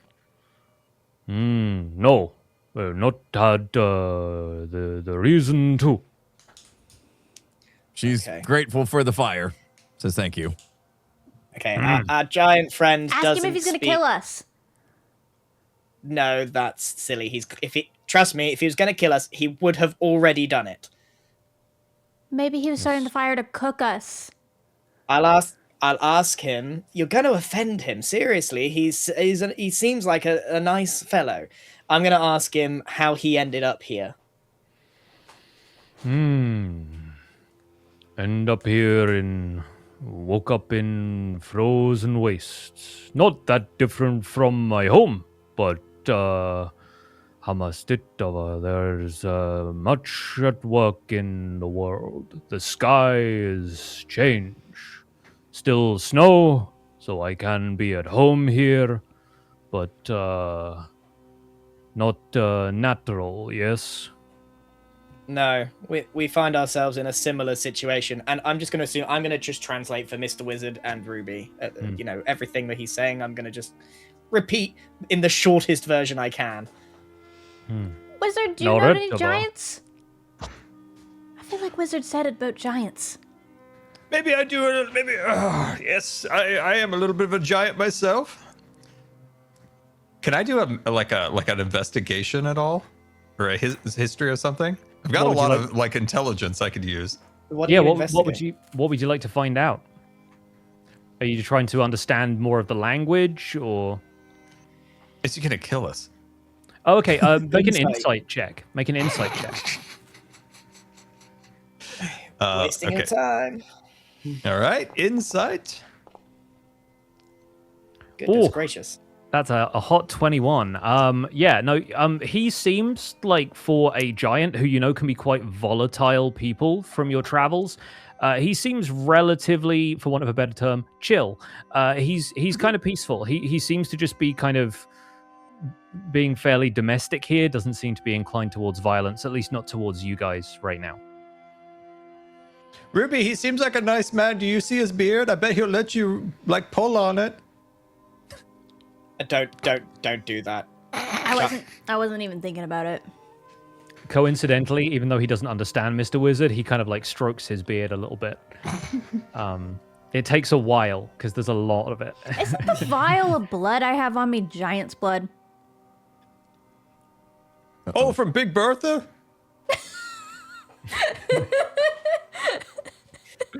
Did we ever canonically name who that blood came from? That's a question for anybody who's watched season 1. It is now. It's session 1. Okay. What do we?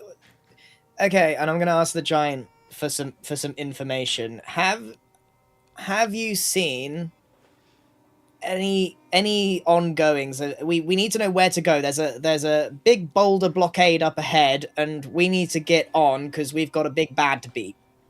You are here to fight Lich, then, yeah? You know the Lich. You know of the Lich. Lich in the tower sends fiends to me, Paholainen. They bear the cold without fear, but without respect. Crush them, Yomalila, and leave them to rot. I sort of bash my chest and go in respect of his defeat of them. And I ask him, was that tree that was uprooted back there, was that your doing?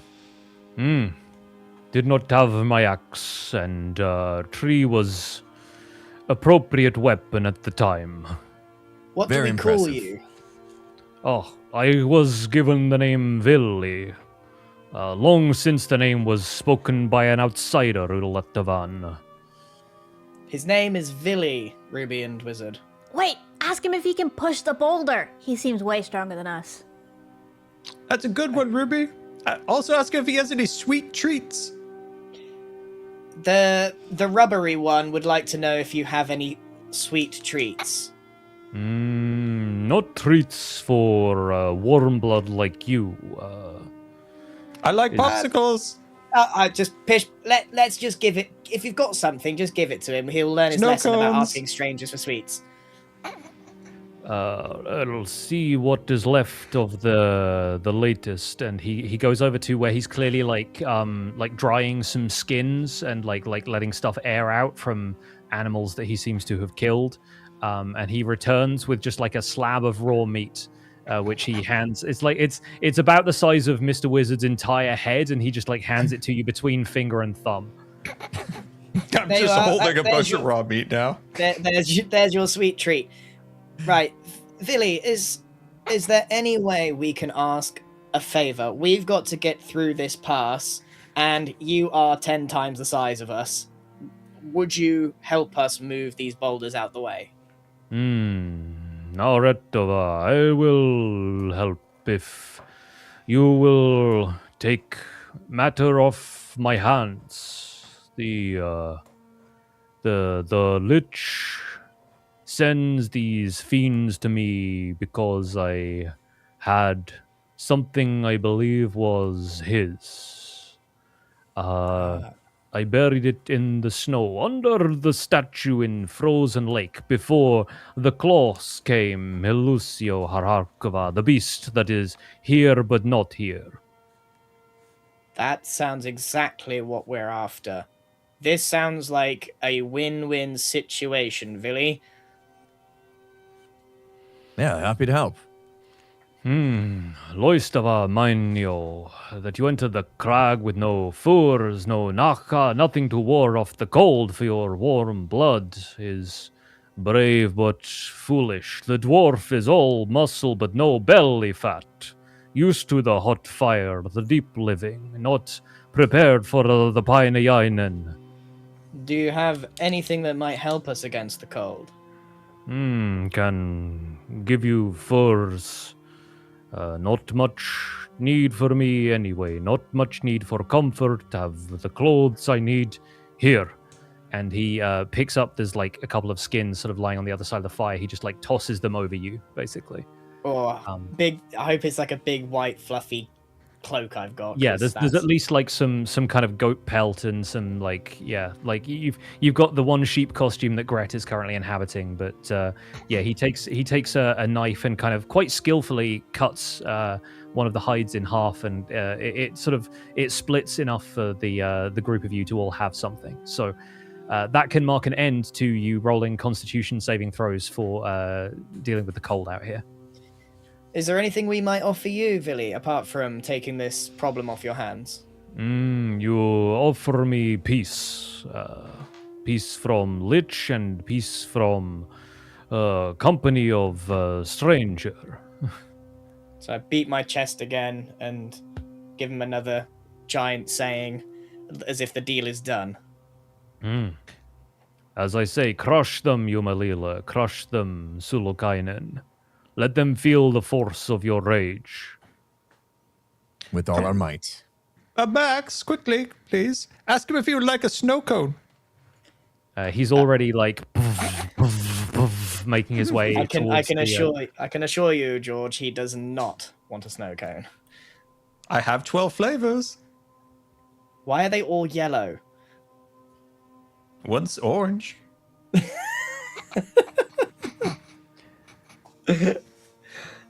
And so he walks off to the north, and you hear a yelp of surprise from Gret, who stayed with the cart in the northern part of the ravine. Forgot to tell Gret.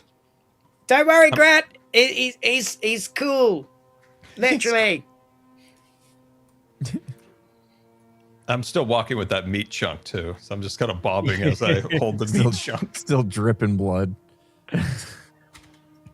So you guys make your way back to the ravine where the rocks have fallen, and just to speed us along through here, it takes Vili a very short amount of time. Like he starts like plucking boulders from the ground like it's nothing. heaving them off to one side of the canyon. By the time he's done, the snow has also slackened off a little bit. He sort of says, I can move the rocks, just give me a moment.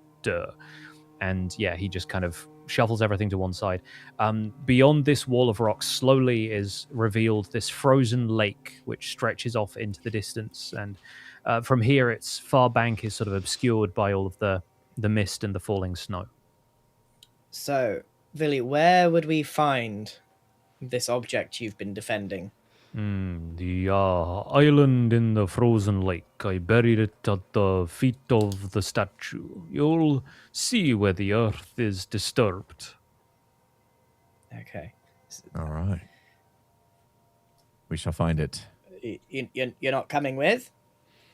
I prefer not to. There is much danger ahead that I wish to avoid, and would prefer a moment of peace.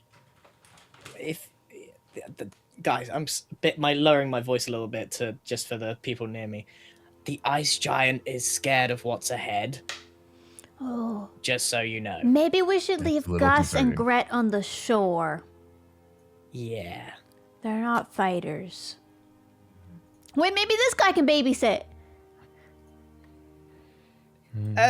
Villy, would you mind taking Gret back to your camp, maybe? I don't know if he speaks giant, but maybe you can just share a slab of meat. He's a little bit hurt.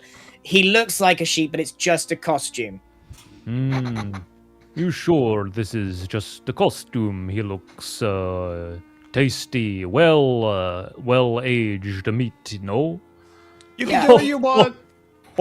He smells like one as well. I make a joke, Yumalila. Let me guard these as you make your search. But come back for them. I do not sit baby for long. Right you are. Please don't eat Donk or Gus, please. But Grut, kind of open-ended. Right, so you're going to leave them on the shore, and I guess Gret is going to go back to Yeah, back to Villa's camp. I'm hoping he could just chill with it. Be fine. Imagine that scene: a massive giant and a tiny man dressed as a sheep. All right, Mrs. Cat is coming with just because she's part of Mr. Wizard's whole deal, and we'll probably run some ads quickly now if we need to, so that we can get into this next scene. Sounds good. And I don't know why everyone feels like the ice giant is a bad guy. He's sound. Max And thinks that about everybody. It pays off. Sometimes he's right. Sometimes he's not right. Clock is right twice a day. Broken clock. It does help that the two of you can speak giant. Yeah. That was nice. Yeah. Always a fun roll of the dice when you encounter anything that doesn't speak common. Also, apologies to any Finnish people whose pronunciation I butchered, but I imagine that when I was coming up with this character, I was basically like, he's a combination of Ati the janitor from Control and the voice of Christopher Lee as Saruman from the Lord of the Rings films. And I was just like, mash those together in my head until it becomes an ice giant. Wonderful. Okay, let me set up Props from my chat on it. You did all right. Thank you. I figure if it doesn't sound like Finnish, great. He's a giant. He's speaking a made-up language anyway. All language is made up. This is going to be a little fun. So, that's all there. How are we doing on ads? 8 seconds. Almost done. 8 Cool. seconds. Mine take a little bit longer because I do the 3 minutes once an hour. Oh, you do instead the of longer ones? Yeah, putting no them up. worries. Yeah. Can everybody see the map? That's the other Yeah. thing. I Yes. should check. Lovely. Okay, cool. I've left the mist on for this one. The weather is clearing a little bit more, you you don't need to worry too much about the ice being like there's no kind of like telltale creaks and groans. You ever walked out on a lake when it's like it's Oh no. Is he frozen, gone but it's for not the that rest of the year? frozen? That's Or the repeat that for us, Pip. Oh, sorry. Yeah, I think I had a little bit of a hiccup there.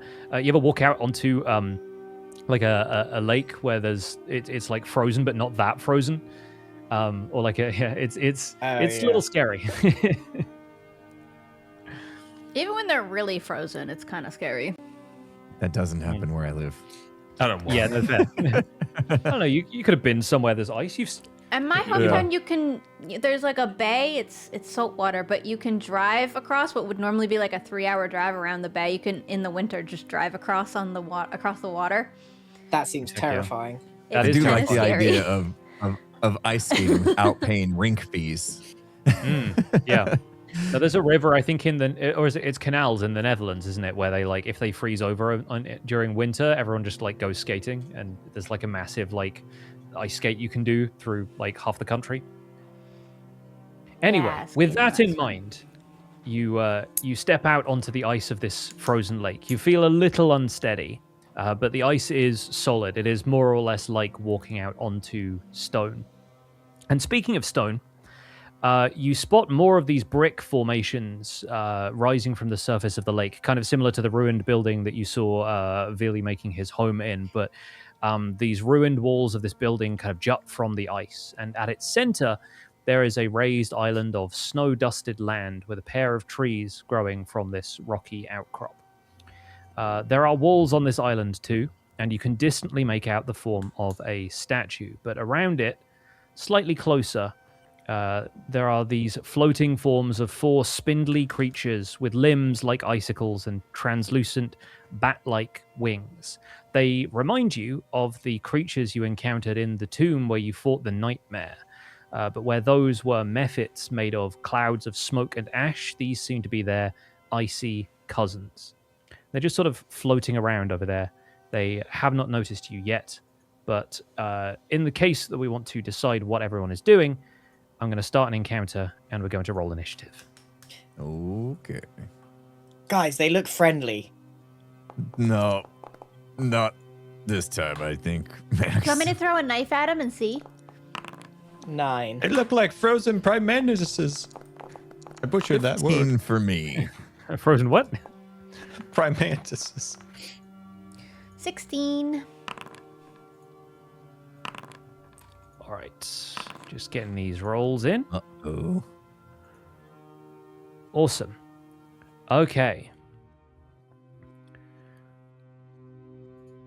So to begin with, the ice mephits are just going to be floating around the island, and this one is going to move up there, and that is where its turn is going to end.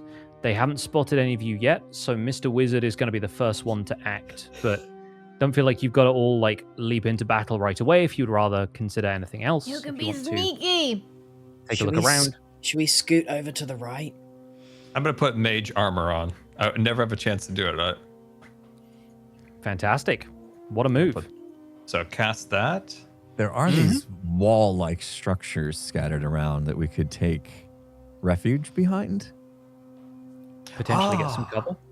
as we, Good yeah, idea. as That we see reminds what me these of a guys are up long-lost to. land of where we played paintball. What is paintball? Don't worry about it. Mr. Wizard says this as he strides off confidently. That is, Mr. Wizard, you're still only going to be able to move up to 30 feet on your turn, so we're going to have to move you back there a little bit. There we go. But what about the hoverboard? Yeah.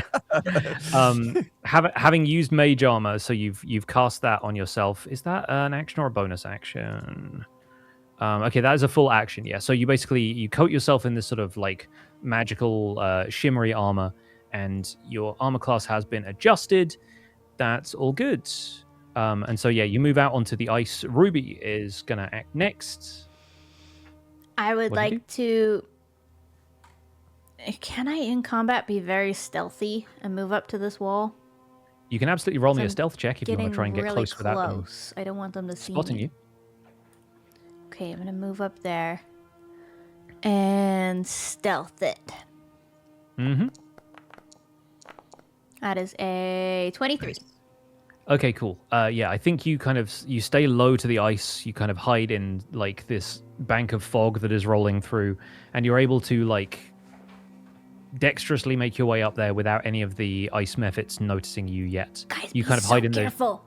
the shadow of this wall. All right. Bro dude. I am wearing chainmail armor. I don't think I'm going to be as stealthy as Ruby if I tried. So I will move up, but not as close to hopefully not alert them. Mm-hmm. So I'll pop over here. And seeing as though I don't believe they've spotted us just yet, I will just hang out. Okay. These next two ice mephits are going to be sort of patrolling in this area. It feels like they are maybe looking for something, but they don't really seem to be searching with any great, like, gusto right now. Max, you're up. I'm going to move here. And I'm going to cast Spiritual Weapon because I haven't been able to do it. Oh, fun. This is going to be another one that lets you place a... Yeah, click on that and try and put it down on the board. If you can't do it, I will try and do it. Well, I don't know where I clicked it, but nothing really appeared or anything. Okay, cool. There it is. So the little token next to you, that is your spiritual weapon. It is, because the way that spiritual weapon works for me is whatever I've kind of been doing in the immediate past is in the forefront of my mind. So I've just seen the tallest man I've ever seen. And so I'm just picturing his weapon, which is an enormous hammer. Like the size of him, basically. Just a ridiculously big hammer. Awesome. And so, yeah, a ridiculously big hammer, which is... It somehow manages to feel ridiculously big while still being technically, in game terms, tiny, appears next to you, hovering in the air. You can use a bonus action on a later turn to move it up to 20 feet. And attack again, what I saw. And then you can attack with it, yeah. So read this again. It seems broken, this thing. Yeah, you get to attack when it first appears if there's something within range, but then you can basically move it independently of you up to 20 feet, and then it can attack a creature as long as it's close enough to attack in melee range.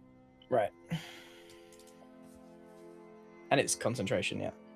Yes. So, yeah, unfortunately, you can't use Bless and this at the same time, is how that works. I'm done blessing these losers. It's time for a bit of wham-wham. He's done blessing. All right. Is that everything for Max? Yeah, that's it. Okay, cool. The final ice mephit is going to float over in this direction. And at the end of the round, you hear once again this sort of low growl kind of at the edge of hearing. But this time it feels like it grows in volume. And I'm going to ask Brohini Dudestone to make me a wisdom saving throw. A wisdom saving throw. All right. And I roll a 19. Oh. Okay. Something about this noise seems inherently familiar to Bro. And you reach back into your memory and you steel yourself for the conflict yet to come. Because as this sound of growling rises in Brohini Dudestone's ears, and you feel the hairs on your arms begin to stand on end, time freezes for all of us. And Brohini Dudestone is 5 years old again, still knee-high to a sparrow, listening from the doorway to a balcony inside the private dining hall of Smolderhold as his parents argue in the room below. "Oh, the boy has to toughen up. Stonric's teaching him to be brave and independent. It's not Stonric I'm worried about, Braggart. It's that thing you insist on mounting above our mantle. Why, oh why don't we take it down?" As young Bro gathers up all his strengths and prepares to look into the room, please make me another wisdom saving throw, but this time in the role of young Bro. All right. Come on, young Bro. What do you got for me? We've got a 16 this time. All right. All of that teasing from your brother, I think you have tried to muster up the courage to look across the hall and see this thing that has been literally haunting you for a while. Mounted above the mantelpiece in the Dudestone Keep in Smolderhold is the head of a cat-like creature. It has jet black fur. It has this like pointed sort of alert ears. Its yellow eyes are wide and piercing. Its nose is wrinkled and its mouth is open in a defiant snarl. And 5-year-old Bro glances at it for as long as he dares, in fact, daring himself to look for longer, to stare this thing in the face, and then turns away and closes his eyes as his heartbeat slows to a normal pace again. What does Bro say to himself as he's trying to calm down? This feline creature, it's kept me from sleeping. It's haunted my dreams. It's taunted me. It's made me seem weak in front of my parents and my brother Stanrik, who's never let me live it down as I wake him in the night in fear. I need to be stronger. I need to face my fears someday. I need to develop weapons that I can defeat him, even if in my dreams and my nightmares. Someday I will be brave enough. But today's not that day.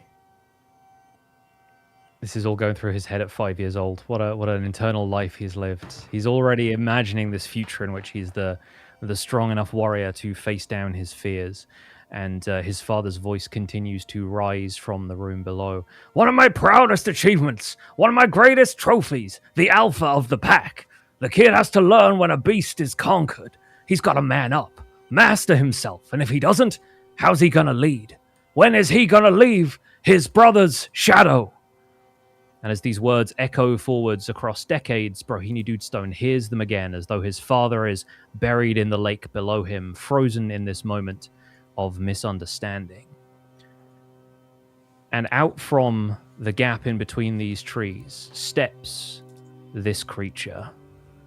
It's the creature that Brohini Dudestone has heard in his nightmares. This is a kind of panther-like creature, but from its back rise this series of tentacles that are always constantly like waving as it sniffs the air and snarls.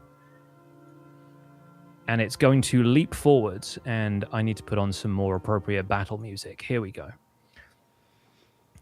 Should have blessed. I should have blessed. All right. This thing is going to take its turn. It's going to rush forward. Let me see how much movement it has, see if it can reach. There we go. With a speed of 40 feet, it rushes at Brohini Dudestone, and he stares death in the face head on. This thing is going to make 2 attacks. First, it's going to attempt to rend him with its claws. But Bro skillfully steps out of the way and it misses with an 11. And then the tentacles on its back are going to lash out. And once again, Bro able to sidestep out of the way. So yeah, you're sort of dancing on the ice with this thing. But yeah, it does not manage to land a hit on the first turn. Seeing this, the ice mephits also leap into action. And one of them is going to be over here. I'm going to roll a wisdom, flat wisdom check to see if this thing spots Ruby. But I think Ruby is pretty well hidden. Yeah, cool. So I think this is going to miss Ruby and is going to fly straight towards Mr. Wizard, where he is pretty obvious over there on the ice. It can reach 30 feet, and from here, it's going to use its Frost Breath, which is going to cast in a 15-foot cone towards Mr. Wizard, like so. So, Mr. Wizard, I need you to roll a Constitution save, please. All right, here we go. Wait, hold on. Where's my carrot? Okay. Oh boy. Okay. Yeah, I got this. Yep, I know where it is. Yep. Yep. Got it. Yes. Of course. Found it. It's hard to find things in that big bag of spells. Oh dear. There we go. Fantastic. No, the furs have managed to brace you against the only a DC 10 Constitution saving throw. So yeah, man. you managed to 11. you hold up your robe and this new cloak that you have gotten from Vili, and you are able to shield yourself against this cone of cold. So you're only going to take half damage, and that's going to be a really low roll. So Mr. Wizard takes 3 points of damage. Okay. I only took damage for the first time in the last one. Do I go to hit points and then? Yes. Go If you click on -3? hit points, and you can just do -3, and it should subtract them like that. Okay, there it Perfect. goes. Sweet. You did it. I'm getting used to taking damage. Fantastic. It is now your turn. Oh, I'm gonna burn this thing. Burning hands, straight to the face. Hold on. Awesome. I think I know. Don't you want to move so you Oh, can yeah, hit you both could of maybe them? get both. Or maybe you'd hit me. Oops. Oh jeez. Oh jeez. Or me. I'm sure if he positioned himself here or something, he can do it. Right to the face. Okay. Good idea. Good idea. And then cast. Wait, why do I keep opening Try, my? try, and, just a hair. try and negotiate not hitting bro. Yeah, that'd be good. Pretty Okay. sure you. I have truly messed this up, Pix. Kind of grown partial to my Let beard. me, Like to keep it. let me see if I can finagle that. There we go. There you That's, go. that's looking Better. about right. Might lose At the le- tips of my hair, but it's close enough. I know what your intent was, and you have a chance of hitting another creature in the process of this, because the feline creature, which I will tell you is called a displacer beast, is right there. I don't know if Bro knows its name. He just knows it by reputation. No. So fantastic. That's going to be a dexterity save from the Mephit here, who has a little bit of dexterity. We'll see. We'll see how it does. Oh, it rolled a natural 1 for a total of 2. So that's going to be incredible. And we'll have Mr. Wizard roll damage for burning hands as I roll the dexterity saving throw for this guy. Okay, damage is coming. Oh, Big dude. money. Big money.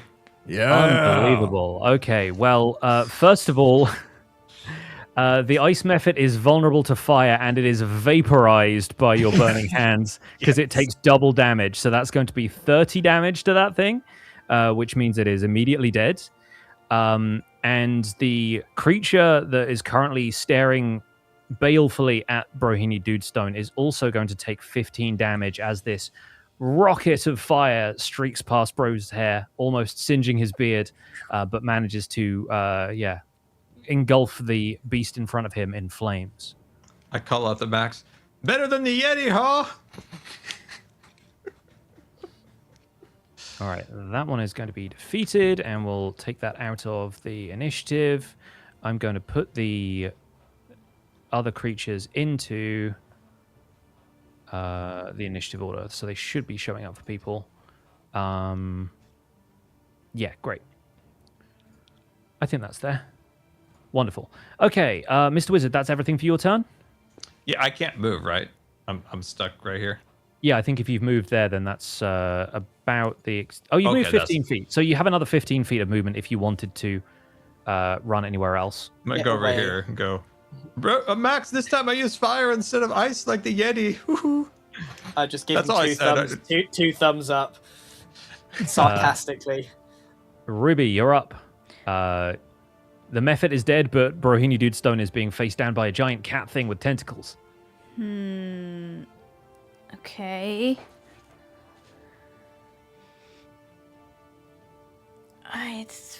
Do I do what I normally do, or do I try my cantrip? I feel like I should just do what I normally do. Is it worth you taking out the other ice methods? Would you rather I do that? No, I was just saying it's an option. I don't It's think your they've choice. noticed us yet, right? Have they engaged? I mean, they're gonna notice the giant. They will after this ruckus. Oh, don't worry, I'll pop them like popcorn. Woohoo. I don't have advantage on those ones though, and I do with Bro on this one. So I True. Can sneak attack. Go for it. Dagger him up. Hasn't failed Alright. us yet. Well, I will attack with my psychic blade. This All right. cat thing. With advantage, hopefully, because bro's close. Yep. Oh, that was so close to being a 20, but it's a 23 to hit. That's going to be a hit. Nice. All right, damage on that is 6. Oh, hang on 1 second. Sorry. Let me just check something. Okay, yeah. So, unfortunately, I just remembered this thing has a feature that cancels out advantage against it. Oh. Because I think, Ruby, you go for this swing and you're like, I'm certain that I hit this thing with a psychic blade.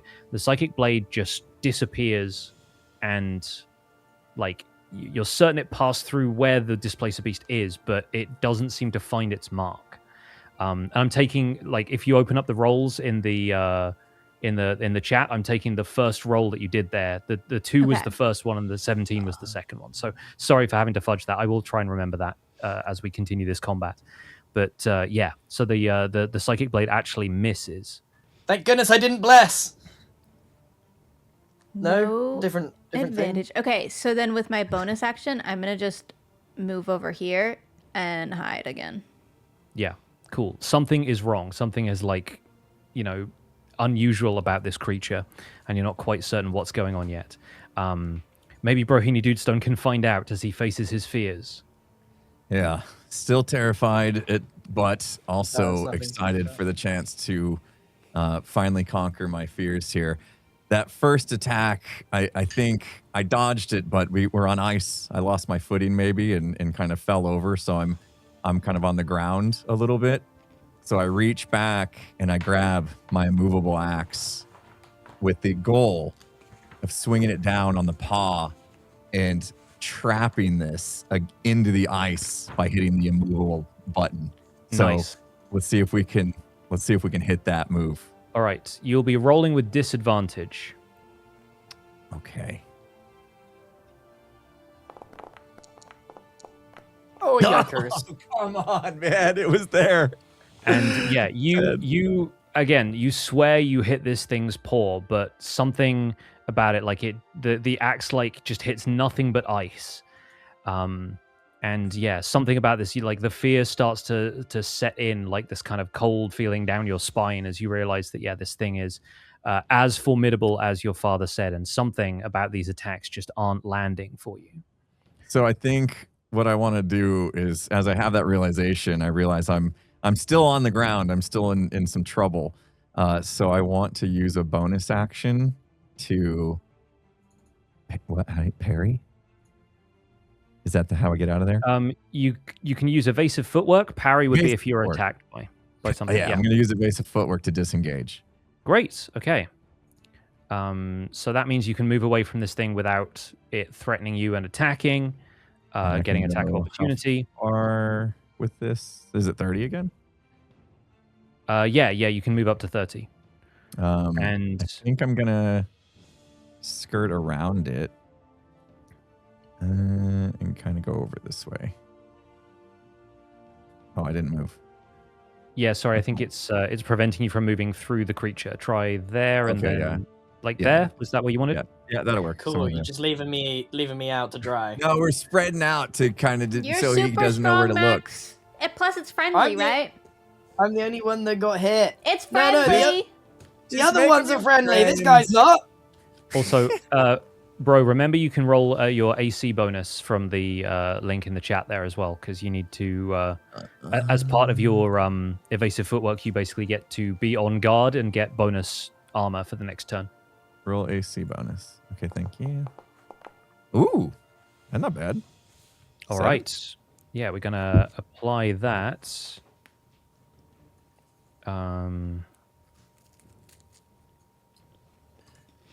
Okay, I don't know why that's not letting me apply it, but yeah, we'll remember that. Do something cool with this immovable axe, I swear. You basically have 23 armor class for the next time you get attacked on the next round before your next turn. Nice. Okay. All right. The ice mephits swing into action at this point. Ruby, you said you were hiding again? Mm-hmm. Cool. So the next ice method is going to move down towards where it sees the other folks hanging out. This one's going to move 30 feet to here and is going to attack Brohini Dudestone with its frost breath. So once again, I'm going to... immediately goof up the templates. And there's templates everywhere. Hang on. So it's moving there. It's using frost breath. Sorry, one moment.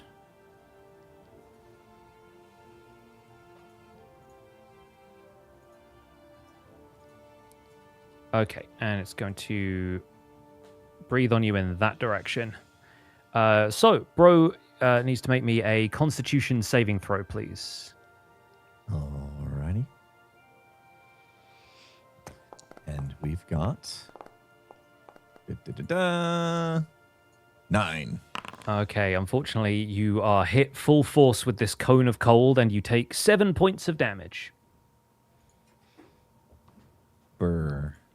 Yeah, all of the extra fur is not enough to stop you from taking a cold blast to the face. But that is going to be it for the ice methods, so it's Max's turn. If I do any kind of check, is that my turn done? Like if I... Depends on the check. What would you like to do? Well, ideally I want to nature check it to see if there's any weaknesses, but I don't want to waste a turn of damage. No, I will let you do a nature check for free. Like you can maybe you've seen one of these in the circus and it kind of occurs to you instantly. Like I'm cool with that. Okay, let's have a look. See if I can figure out if he's got any. Oh, for goodness sake! The game is so hard, like punishing you for getting rid of Halfling Luck last session, and I think that's now coming home to roost. You have never seen one of these things before in your life. Critically has no idea. You're pretty sure. Like you rub your eyes and you're like, "Is that Mrs. Cat? She looks bigger." And then yeah, that's more or less it. Guys, it's a big cat. All right, I'm gonna move away from this guy. Okie doke. Wait, let me read my thing because I've got. Oh goodness, spells, spiritual weapon. I just need to look at the wording. You can move the force up to 20 feet and repeat the attack against a creature within 5 feet of it. So I think I'm going to do that first. I'm going to take my giant hammer and move it next to the displacer. I can't actually move it as a separate thing. It's just okay. there. Like I can. There you go. And I'm going to wham. Okay, cool. I don't know how to roll this damage. Do I have to click spiritual weapon again? No. I think you might need to, yeah, and it will tell you on there. It just says cast spell. Okay, give me a moment and I'll see if I can find it in the chat. This is one of the problems with the way Foundry handles this spell, I think.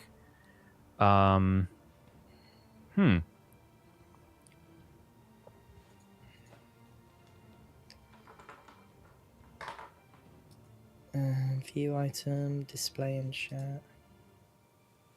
Yeah, I don't know where that attacks from. Hang on. Yeah, it doesn't give me anything.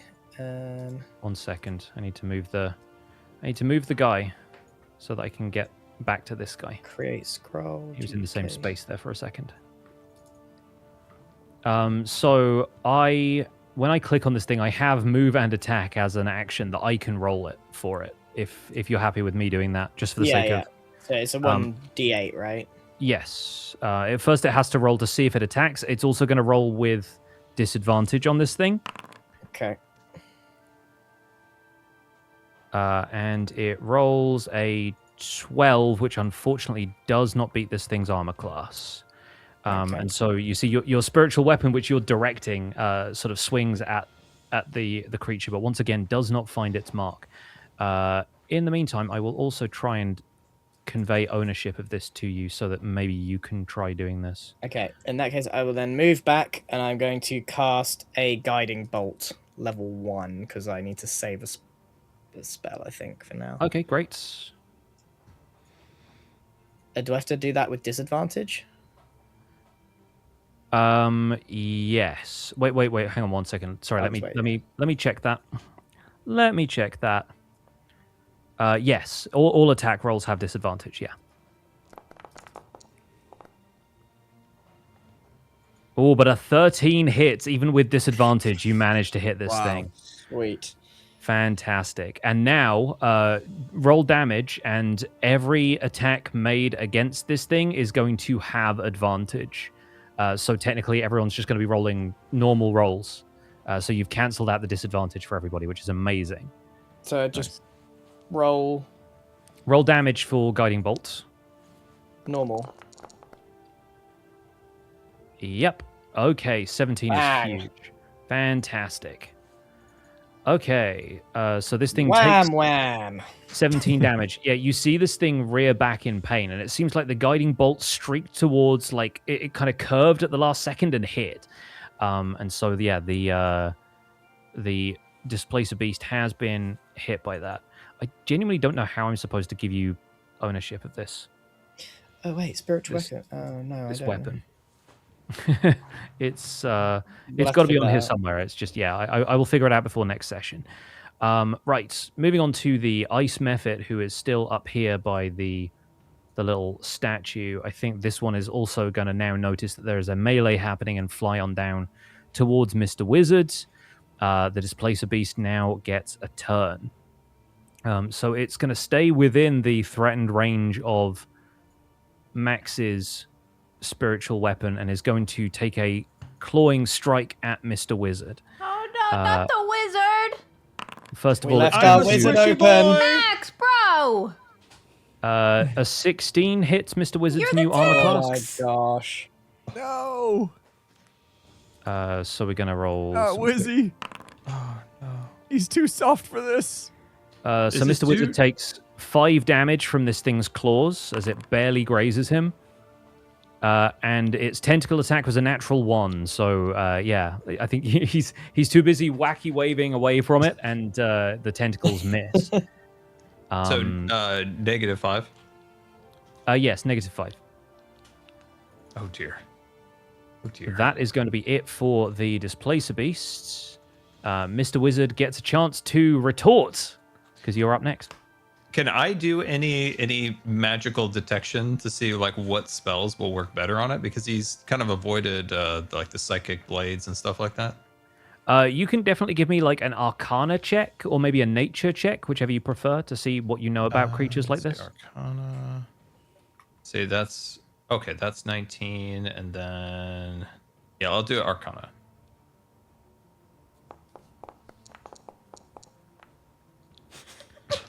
Our rolls today, man. Man's got such high intelligence that he rolls a 2 and he gets an 11. That's wild.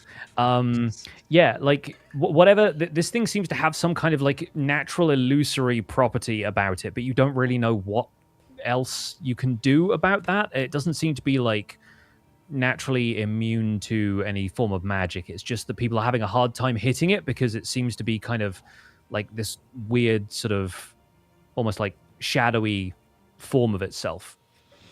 Okay, I'll just burn it in the face. Oh All god, right. this thing. I'm gonna mess this up again, right? Oh my god. It's gonna make a dexterity saving throw with advantage. And it succeeds. So, well, let me see. It takes half damage on a successful save.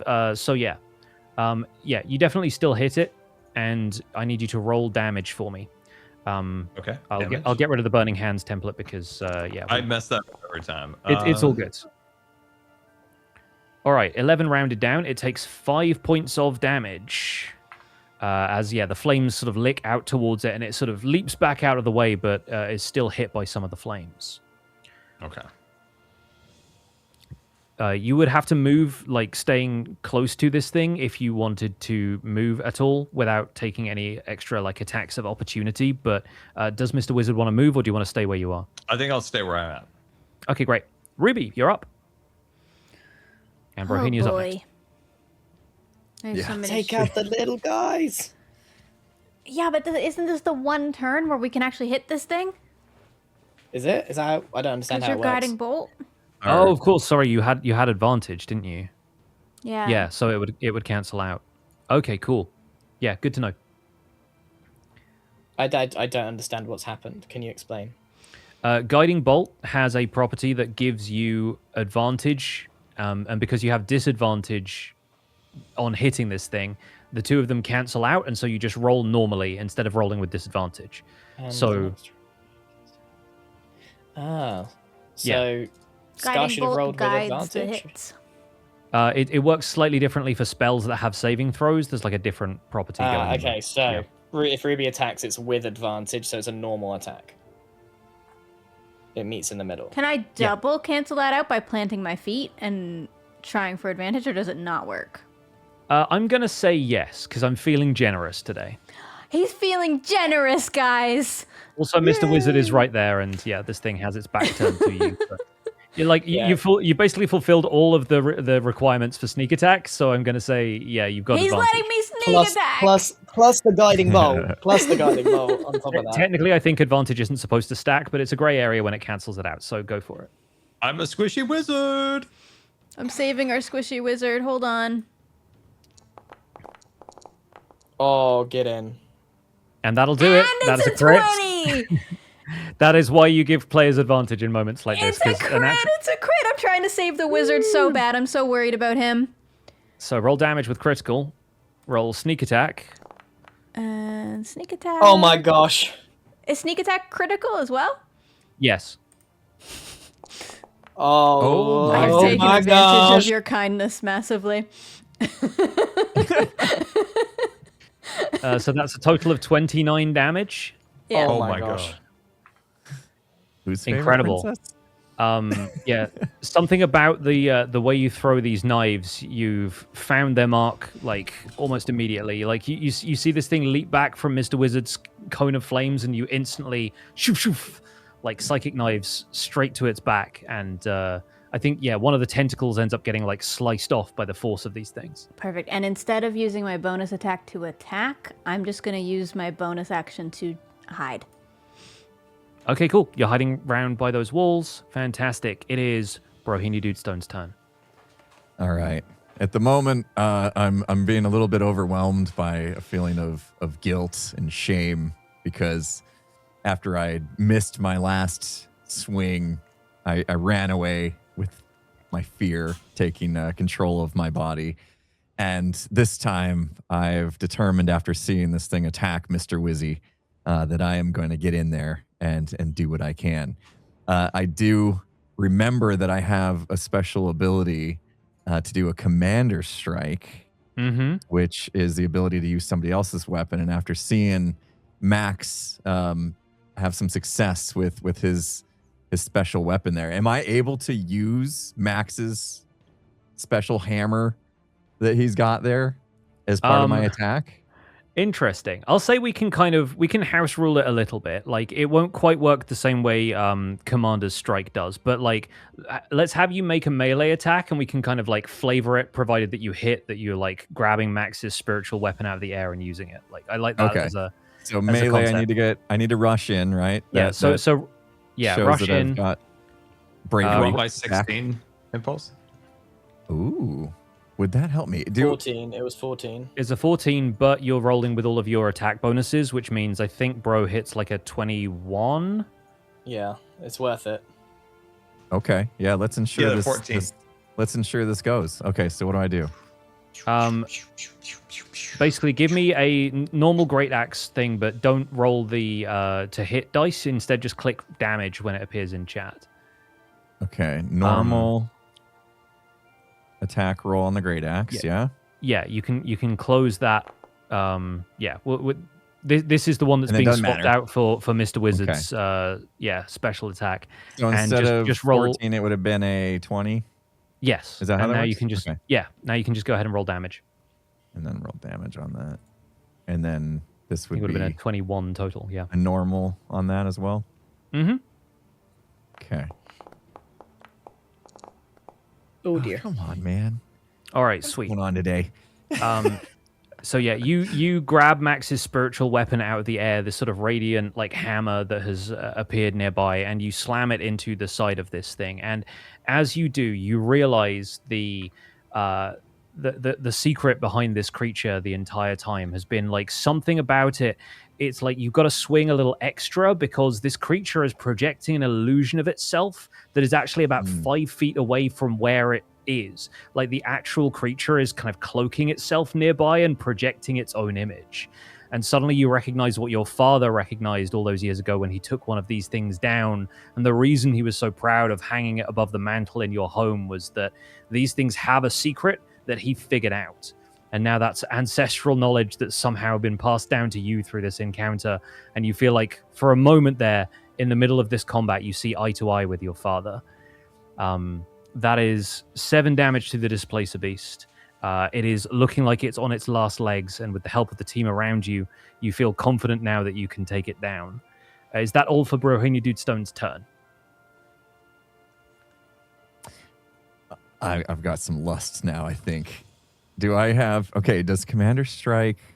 That's just a maneuver, right? Does that Yes. didn't use up any of my combat superiority, did it? We're going to say no. We're just going to like flavor it like you attacked normally. Can I do an action surge and have a You can absolutely do an action surge. Yes. Okay, I'm going to do that. I'm going to use my action surge. I mean, this is me facing my nightmare. I got to go for it. Yes. And with that action surge, this time I'm going to use my immovable axe against it. Awesome. And hope for the best here. Here we go. There we go, baby. Oh god. That's I hitting. needed that. That one's hitting. Oh, Okay. Go ahead and roll that damage. 25. Let's get some damage on this thing, please. big I money. need this. Big money, Bro, big money. need this. Oh, I mean, no. it's something, but it's okay. And- 8. We'll take it. We'll take it. You pin this thing's corpse to the ice, Yes. and as the rest of you watch, you see this thing like kind of shimmer and fade, and then Brohini Dudestone has his axe pinned about 5 feet away from it, like behind this thing's back legs. Another one just kind of comes into view as it crumples to the ground, and it seems like the Displacer Beast is felled. And for once again, time stands still for a second as we flash back once again to another scene from Brohini Dudestone's past. He is 15 this time, and he is blindfolded. He knows exactly which room he is in. Room has a high domed ceiling. There are pillars at 12 points around the circle, flagstones on the floor, 3 exits. His parents picked this room because it echoes. Something about the curvature of the ceiling reflects the sound in these unpredictable ways, making it impossible to tell where they are before they strike. They are sparring, and his parents are pushing him. His bruises are barely healed from the last time they trained together, and he's anticipating more before they are done here. His mother's voice comes from the right, or is it the left, telling him to focus, and then the impact, the dull ache of a practice weapon knocking against his ribs. Air leaves his lungs. And then there's this buzzing feeling underneath his feet, as though the stones of the floor are singing to him. What does Bro do? All right. With Bro's senses that he's been developing, he can feel his father's presence in the door to the right. And he steps forward and lunges and swings towards where he believes his father stands. And even as his parents pushed him forward, trying to nurture a thick skin for their second son, even throughout all the mockery and pranks his older brother visited upon him, Smolderhold is his home. Smolderhold is his kingdom. And Stonric might be the heir to the big chair, but Brohini Dudestone has inherited the spirit of this place, and the stones speak to him. And right now, the spirit of this place is saying, your father is swinging from the right. Dodge under his arm, and you'll have beaten his guard. We flash back to the present moment, where Brohini Dudestone feels, through that tremor sense, something else moving under the ice. Oh, bruh. We're going to stay in initiative as something new enters the combat by burrowing up from below the ice near where this action has happened. The 3 methods are still in play, but a new challenger has entered the field. This enormous, like worm-like creature, and you can see it has it has these like almost like pulsating heat scales near to the top of its head, like explodes out from the ice, kind of showering the area around with ice. And this young, I have no idea how to pronounce this thing, Remoraz, has entered the initiative. Let me roll for that real quick. And we're going to drop it into initiative order. The Mephits are still up. That is the end of Brohini Dudestone's turn. And one of the Mephits is going to go before this thing does. So the Mephit's going to rush forward and attempt to once again throw a frost breath at Mr. Wizard. So I will need... Oh, hang on. Sorry, I've scuffed the template again. There we go. I will need a Constitution saving throw from Mr. Wizard, please. Oh, guys, it's actually baiting. That's going to do it. So you'll only take half damage from this. Mr. Wizard takes 4 points of damage as this cone of cold.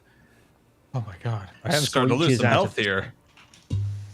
What are you at, Wizzy? I'm at 14. Okay. Let's take out some of these little guys. All right. The new challenger has entered the field. This thing worms its way over, crossing the ice, and is going to bite Max Blunder. No! Whoop! An Good job, 18 Max hits isn't Max, scared. right? 18 hits, Max. Yeah, I'm 15. Okay, cool. This thing is going to deal...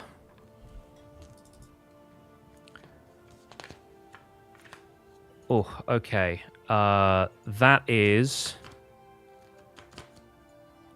24 points of damage. Max, I'm do you on need 4 a bandage? health. Do you have a I'm health on potion? 4 health. Oh my gosh.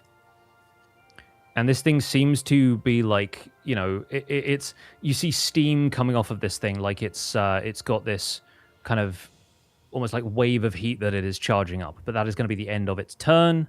Uh-oh. The other ice Mephit here is going to make a move to attack Bro, and is going to attack with its claws this time. And it misses, only rolling a 7. So that is now Max's turn. If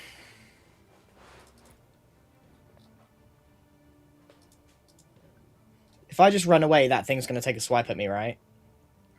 If you don't attack, I think yes. you can disengage, I mean, right? You can disengage, so as But long I as you don't need to. I'm going to use my bonus action to magically teleport away and take no risks. Love that. Whoosh. So that's And then- your Hello, Max. cloud. What's it called? Cloud That's my step. cloud jaunt or whatever. Cloud jaunt. Yeah. Then I'm going to move an extra. Can I move an extra 30 feet? Yes. Yeah, you can. Yeah. But hold on, let me think about this. When you use an item, how is that? It's a bonus action, so I can't do that. But I can use a spell. You can. Let me just see. Let me just weigh up. Cure wounds. I can only do that for one person. One thing that you can Creature. touch. Yeah. One thing that I can touch, Just including for me. yourself. Yeah. The healing increases 2d8. So the max I could get is 16. So I really want to use this on a second level slot. So you on get an myself. additional d8s. Yeah. Nice. 24. Pretty good. That's your basically all the damage you just took, right? 28. Yeah, so back to 28. All right, that was good. And then I think I would like to get away a little bit further. Oh, but wizard will die. Yeah, right here. I'm gonna Can I head. make a I am ping on gonna the head. map? I am gonna head this way. But since I can't do anything else because you get one bonus move, right? That's it. Yeah. Yeah. So that will have to be me. I think I can't do anything else. All right, fantastic. The ice method is going to see you moving over there and flit over. And this one is going to claw at you. Let's see if it hits. 16?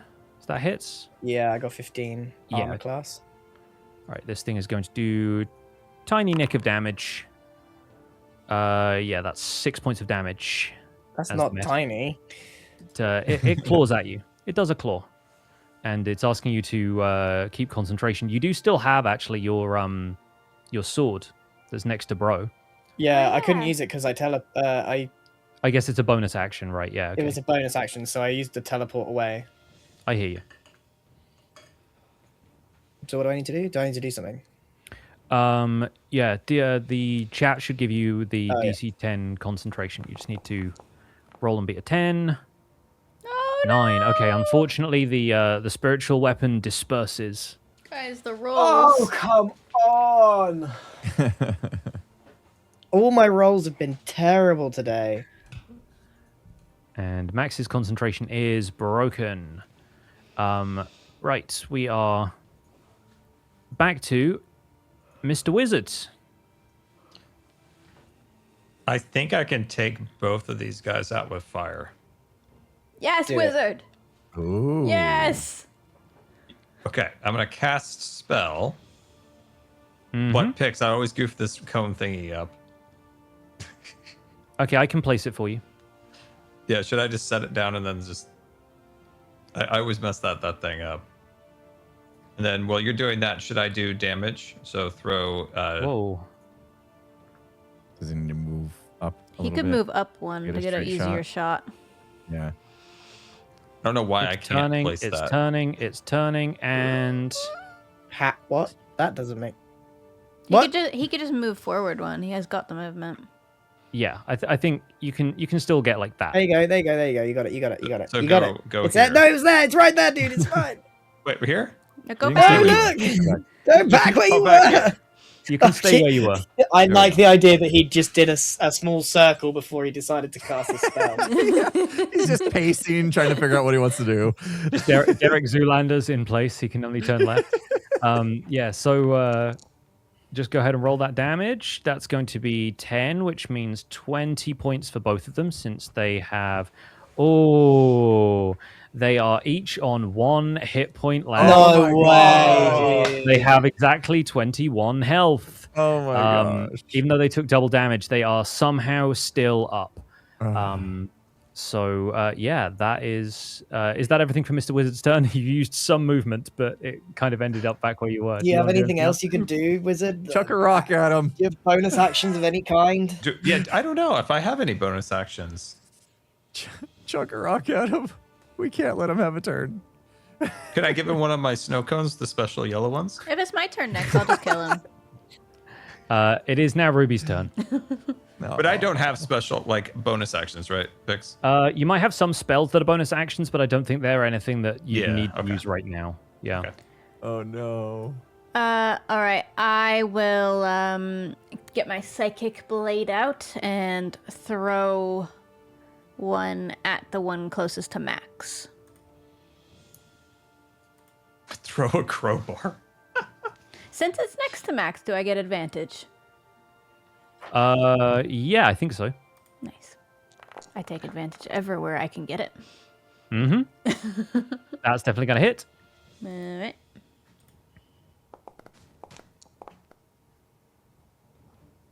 Nine. 9 damage. 9. It goes poof.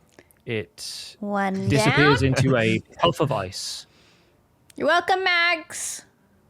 Thank you. I will then use my bonus attack to aim at the one next to Scar. Please hit.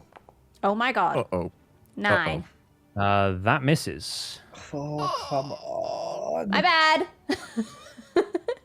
And I'm just gonna poke move. it in the eye, Wiz. I'm just gonna move here.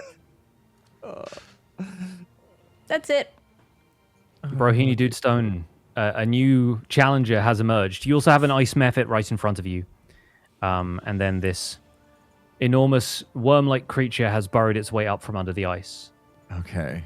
I feel like I'm going to take on the immediate threat that's closest, and we'll get to the worm in a minute. But I'm gonna get out my, I guess the immovable axe. Does it do? It has some kind of advantage, right? Like it's better than my great axe in some way. Yeah, it's got a Even if I don't it's a use its plus special one, so feature? it Okay. does. And I think I'm chance close to enough, hit. right? Yeah, it's right next to me. Mhm. Okay. I'm going to go ahead and take care of this ice guy, hopefully, with my immovable axe. Or not. Do I have enough? Is that hit? Unfortunately, that does not hit. Oh my gosh. Oh, this With has a 9. not been a good combat for us. What is happening today? What do I want to do? I'll just... Do I still have that extra armor class that I got earlier? Is that gone? Was that I everyone? think that only lasts until the start of your next turn, which you've already taken. Oh, So yeah, okay. that's gone back Armor away. class You could use 16. evasive footwork again. I could. It's going to take up my bonus action, though, and I think I'm going to need those for something else soon. Right? Well, yeah, you can take a bonus action anytime between now and your next turn. It refreshes every turn. So Oh, does it? Okay, Yeah. I thought I only had a certain number of those I could take. I mean, Your you're dice, talking about you your do. superiority dice. Yeah, you got 3 more uses of that.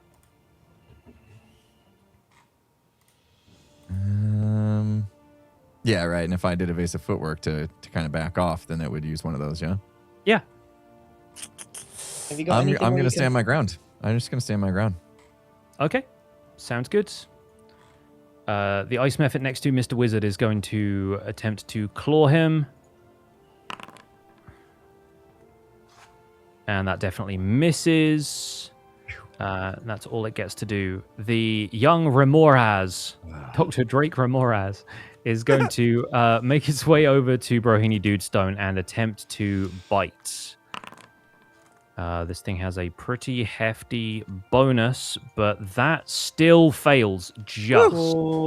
Yeah, you see this this sort of like heat, like aura that's rising off of it, suddenly emits this huge burst of damage to anything in its vicinity.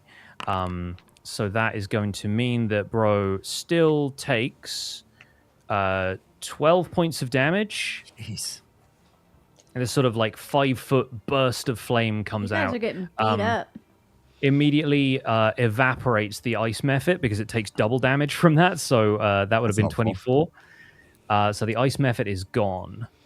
Yeah, but this thing has just like engulfed the surrounding 5 feet around it in flames. All right, that is its turn. That ice method is dead. Max Blunder, you're up. Okay. Are you still low? 22. Wizard, what have you got? I think I'm on 14 health. Okay.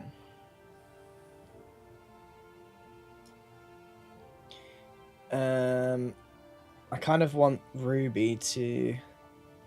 So I'm going to bonk this guy with a mace, I think. Okie And doke. that's it. Roll that damage. That definitely hits.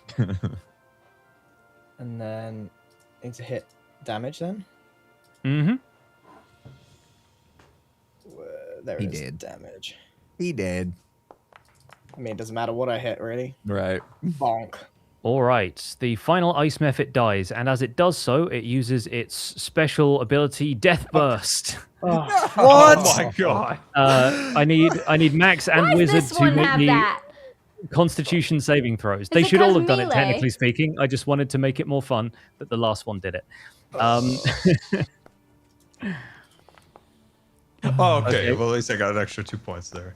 Yep, you guys both succeed, so you'll only take half damage from this. It won't be a lot of damage. We both just went. Oof.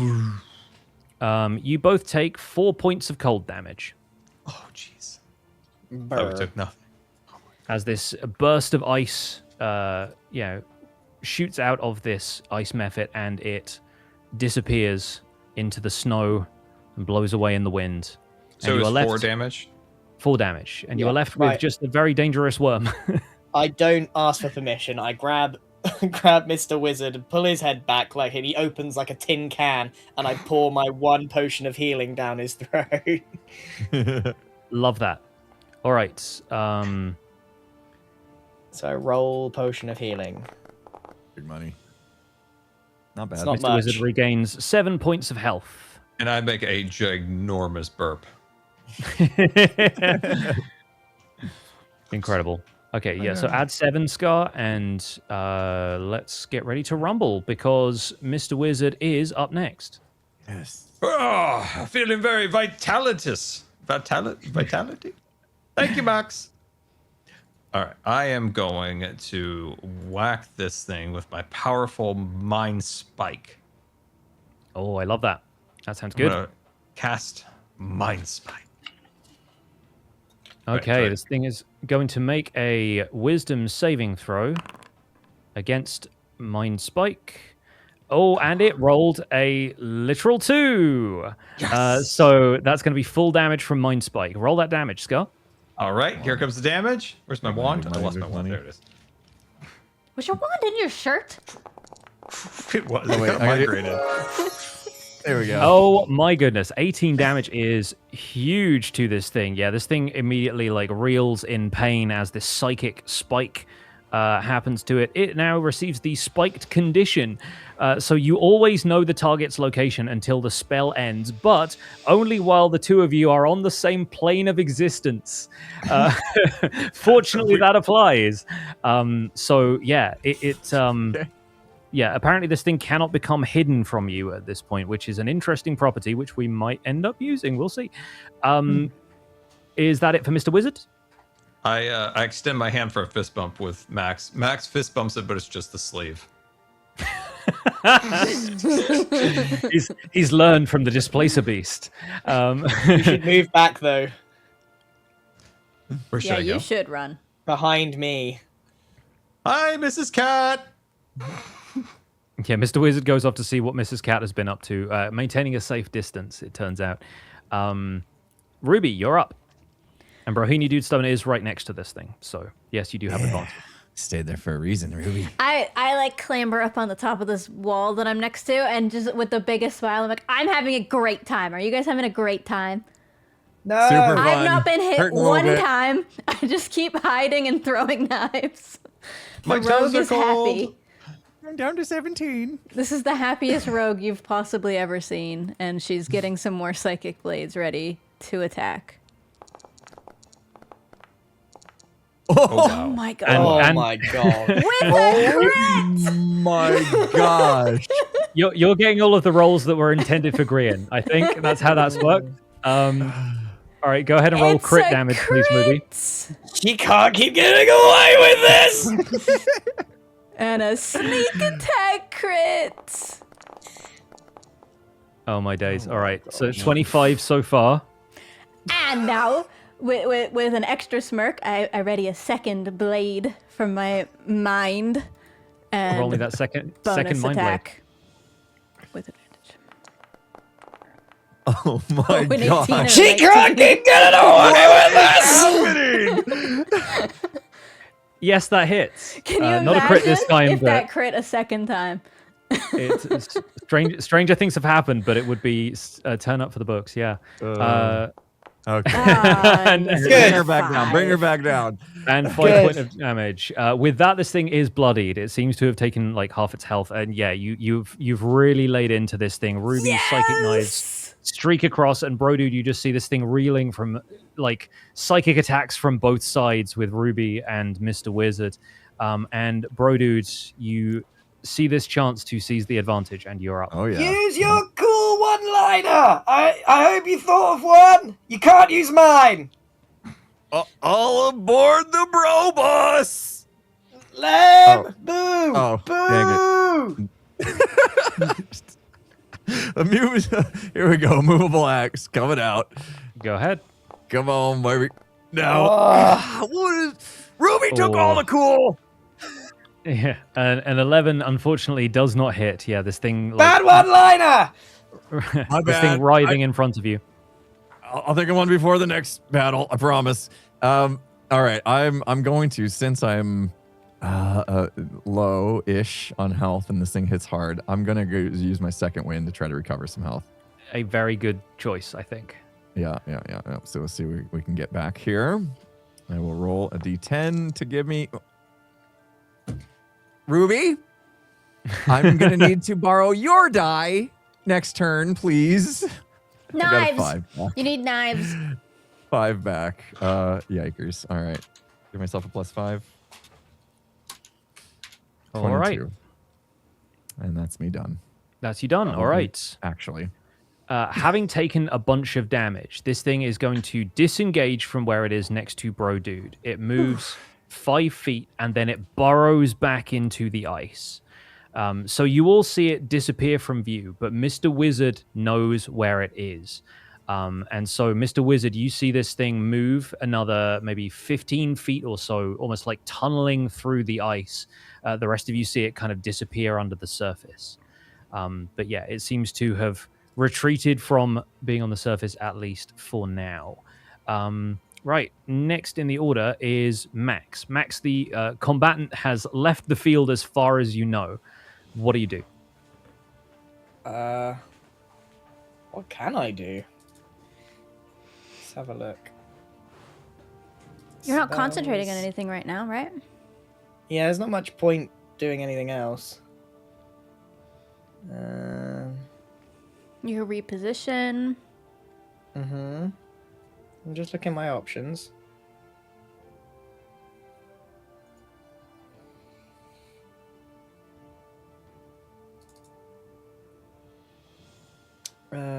Okay, so I kind of want this Bros episode. I want Bro to have a good time. I could use a little bit if you're thinking about it. All right. Give him a hug. I'm gonna go and use. Okay, if I use guidance, will that until the spell it keeps? Oh, it's an ability check. How do I boost him? That'd be bless, wouldn't it? That would probably be bless, yeah. Yeah, I'm gonna bless up my boy. All right. All right. Who else are you going to bless? Me and Ruby. All right, cool. But I'm also gonna whisper the one-liner into Bro's ear. Okay, here go. Check Discord. Oh. There you go.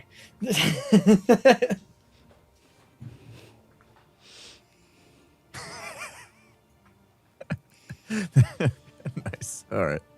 All right, cool. Took me a moment, but those three are all blessed. Is that everything for Max?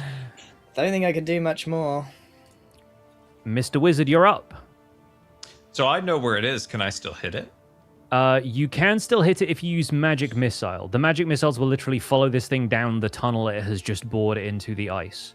But Okay, everything else, you need like a straight line between you and it, basically. All right, magic missile. Wait, you have no available second level spell slots? You can use one. You can use your first level spell slots. He's used Oh. them as well. You've used all your spells. Oh no. Did I use all my spells? You are as useful as Mrs. Cat now. Oh no.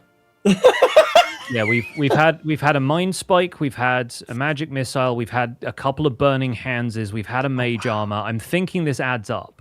Yeah, Oh, yeah. I like to think that Wizard now is just like turning out his pockets and they're empty. It's just like lint and things coming out. Yeah. Is there anything else?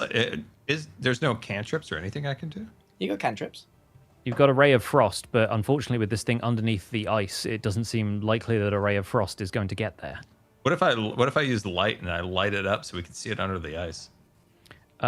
You have to be able to touch something to light it, unfortunately. And it doesn't work on like organic objects. We said it worked on Max's clothes. We kind of like homebrewed okay. that. Can he touch the ice? It's in the shadow. The shadow would go underneath.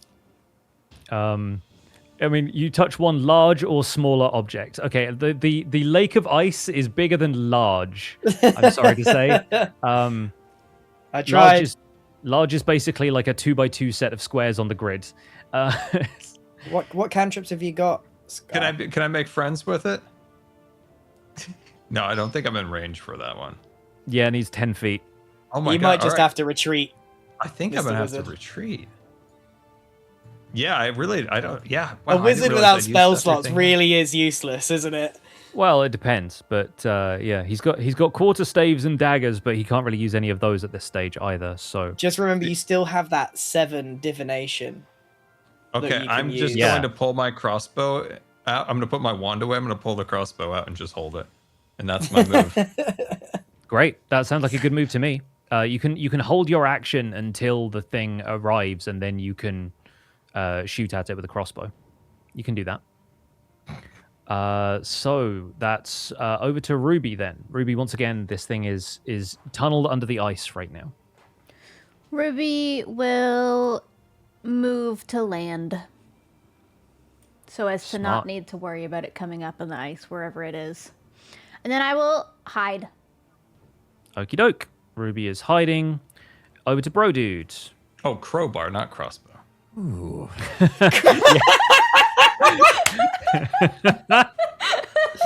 That is a huge dyslexia moment. Well, I I did wonder why has he got a crossbow, but strangely didn't question it out loud. the two are so easily confused. To be fair, he could have had a crossbow in his bag of trinkets the whole time. You wouldn't. Yeah, have well, known. exactly. I was like, well, of course it makes sense he's got a crossbow. Why wouldn't he have a crossbow? He's got He could everything just else say in his is pocket. anything and we'd go with it. He's got a blinking ladder on his back. Yeah. Okay, Bro Dudes. Anything I'm you not want to sure do what- before this thing I'm not pops back up? Sure what to do with myself Can you use here. tremor sense or anything? Yeah, that's what I was thinking. Like if I use the tremor sense to kind of like really pinpoint where it is. I will absolutely let you do that. That sounds like a Okay. perfect use of tremor sense to me. All right, let's do that. Here we go. It's almost as though I designed this encounter to make use of tremor sense.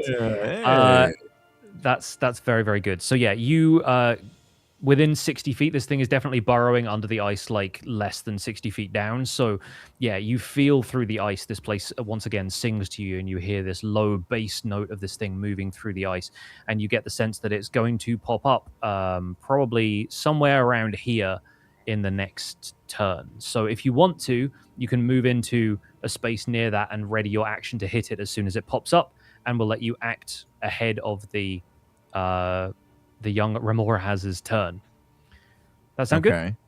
Yeah, I like that. So if I pop over to about here, because he's gonna Running pop jump. up one square there, and then can I try to like hit him through the ice? Then can I No, actually you're, like attack? like readying your axe, right? Right. You're, like, Okay. Raising you're it up. like whack-a-mole. Yeah. Just waiting for him to pop up. Okay.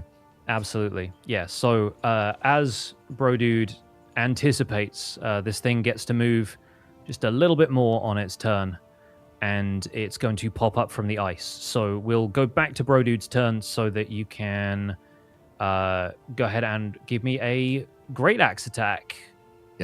Or move. It doesn't matter. Great axe or immovable. Does it matter? Well, one? yeah, movable. Yeah. Got it. Okay. And then I'm blessed, so hopefully. Oh, God, 13. That is unfortunately not going to hit. So you swing down on this thing, like you still do, like you execute this flying leap and you bring it down right as the thing emerges from the ice. But like a block of ice kind of knocks you back out of the way, and you're repelled by the thing emerging from the ice again. Do you know what happened? I didn't do my line. I won't. That make was it. mistake again. Do the line. I didn't do the line. Also, no one told the die that this was my episode. I've done the rude DM thing, and I've gone ahead and rolled this thing. Do we want to use Mr. Wizard's portent roll for this? Because it's about to the get attack. we have a Oh, bring it 7 down. on a portent roll. Yeah, save it. Save it. Scar, do it. Save me, Wizzy. Save me. I'm in danger. And yeah, Mr. Wizard foresees this event and yells something to Brohini Dudestone. In the nick of time, Bro Dude is able to duck out of the way as the Ramoraz's bite hits nothing but air. And once again, because it's been tunneling up under the ice, it's still on cooldown from this sort of heat aura that it has around it. So it is not going to get to use that this turn. Max, you're up. Right, you And got this one thing is- more chance at this, bro. Don't mess it up. I won't promise, I'm gonna Max. cast command to make it halt. Oh, very cool. Doesn't do anything. That's going to be a wisdom saving throw from this thing. And wisdom is not its strong suit. Yep, it literally rolled a 2 again. So, yeah, this thing halts in place. And, yes, on its turn, the target doesn't move and takes no action or bonus action. Sick. You've got a chance. Use the line. Is that everything for Max this turn? That's it. All right, great. Mr. Wizard, you're up. Are you going to continue to retreat, or what's the plan? Run in with the crowbar? Is there anything I can shoot at it? Oh, my God. You could try a Ray of Frost now it's back on the surface. All right, yeah, I should just throw a little something at it. All right, attack with... Or wait, do I hit attack or... Do you need to be closer? You look far away. I think he's within 60 feet. Oh, 60 feet. Yeah. That's not good. 15. So a 15 would hit, but unfortunately this thing is immune to cold damage. So I thought so Mr. Wizard's spell streaks towards this thing, but evaporates harmlessly on the heated scales of the Remora has. Ruby, up there on the island, hiding in the shadows. What do you do? Don't take this from him! Bro, Soften him up. It's fine. do you want me to throw a knife at him, bro? Yeah, do it. He's Does still this looking thing pretty look strong. like it'll die if I hit it really hard? No, this thing still looks pretty hefty. All right, I'm gonna hit it with a knife. I'm gonna just like when you take the jar lid and just loosen it a bit and then pass it on. I'm gonna just do that. And I will ready my psychic blade, and Bro's next to it, so I get to do all of my things. Yay. Oh, it's about time. Oh. Even with that, she still rolls stupid high. A 19 hits. Bless is big. That's an absolutely wild stack of dice, though. Damage. Okay, not great. All right, that's another 5. I'll sneak attack. Damage is damage. 7. It takes the Will 7. I use my bonus attack? I think I will use my bonus attack and see if this hits. Oh, I didn't advantage it. Well, no worries, that still hits. That's roll again just in case you crit. Just do another normal roll just in case it crits. Always worth doing it with advantage when you can. Don't worry about it. Not that kind of crit, though. Just go ahead and roll normal damage for the first one. Then. Oh my god. Sweet. 5. Okay, Mark has run out. love that for us. Okay, yeah, no, this thing is once again pummeled by psychic knives and still seems to be holding on. I'm just softening. I pulled back on the fun. I'm giving you my luck. Fun question for folks in the chat. Maybe people in the call can answer it as well. Do you think opening a jar is dexterity or a strength check? Would that be athletics or acrobatics? Or maybe sleight of hand? It depends if someone has failed to open it before. Mm-hmm.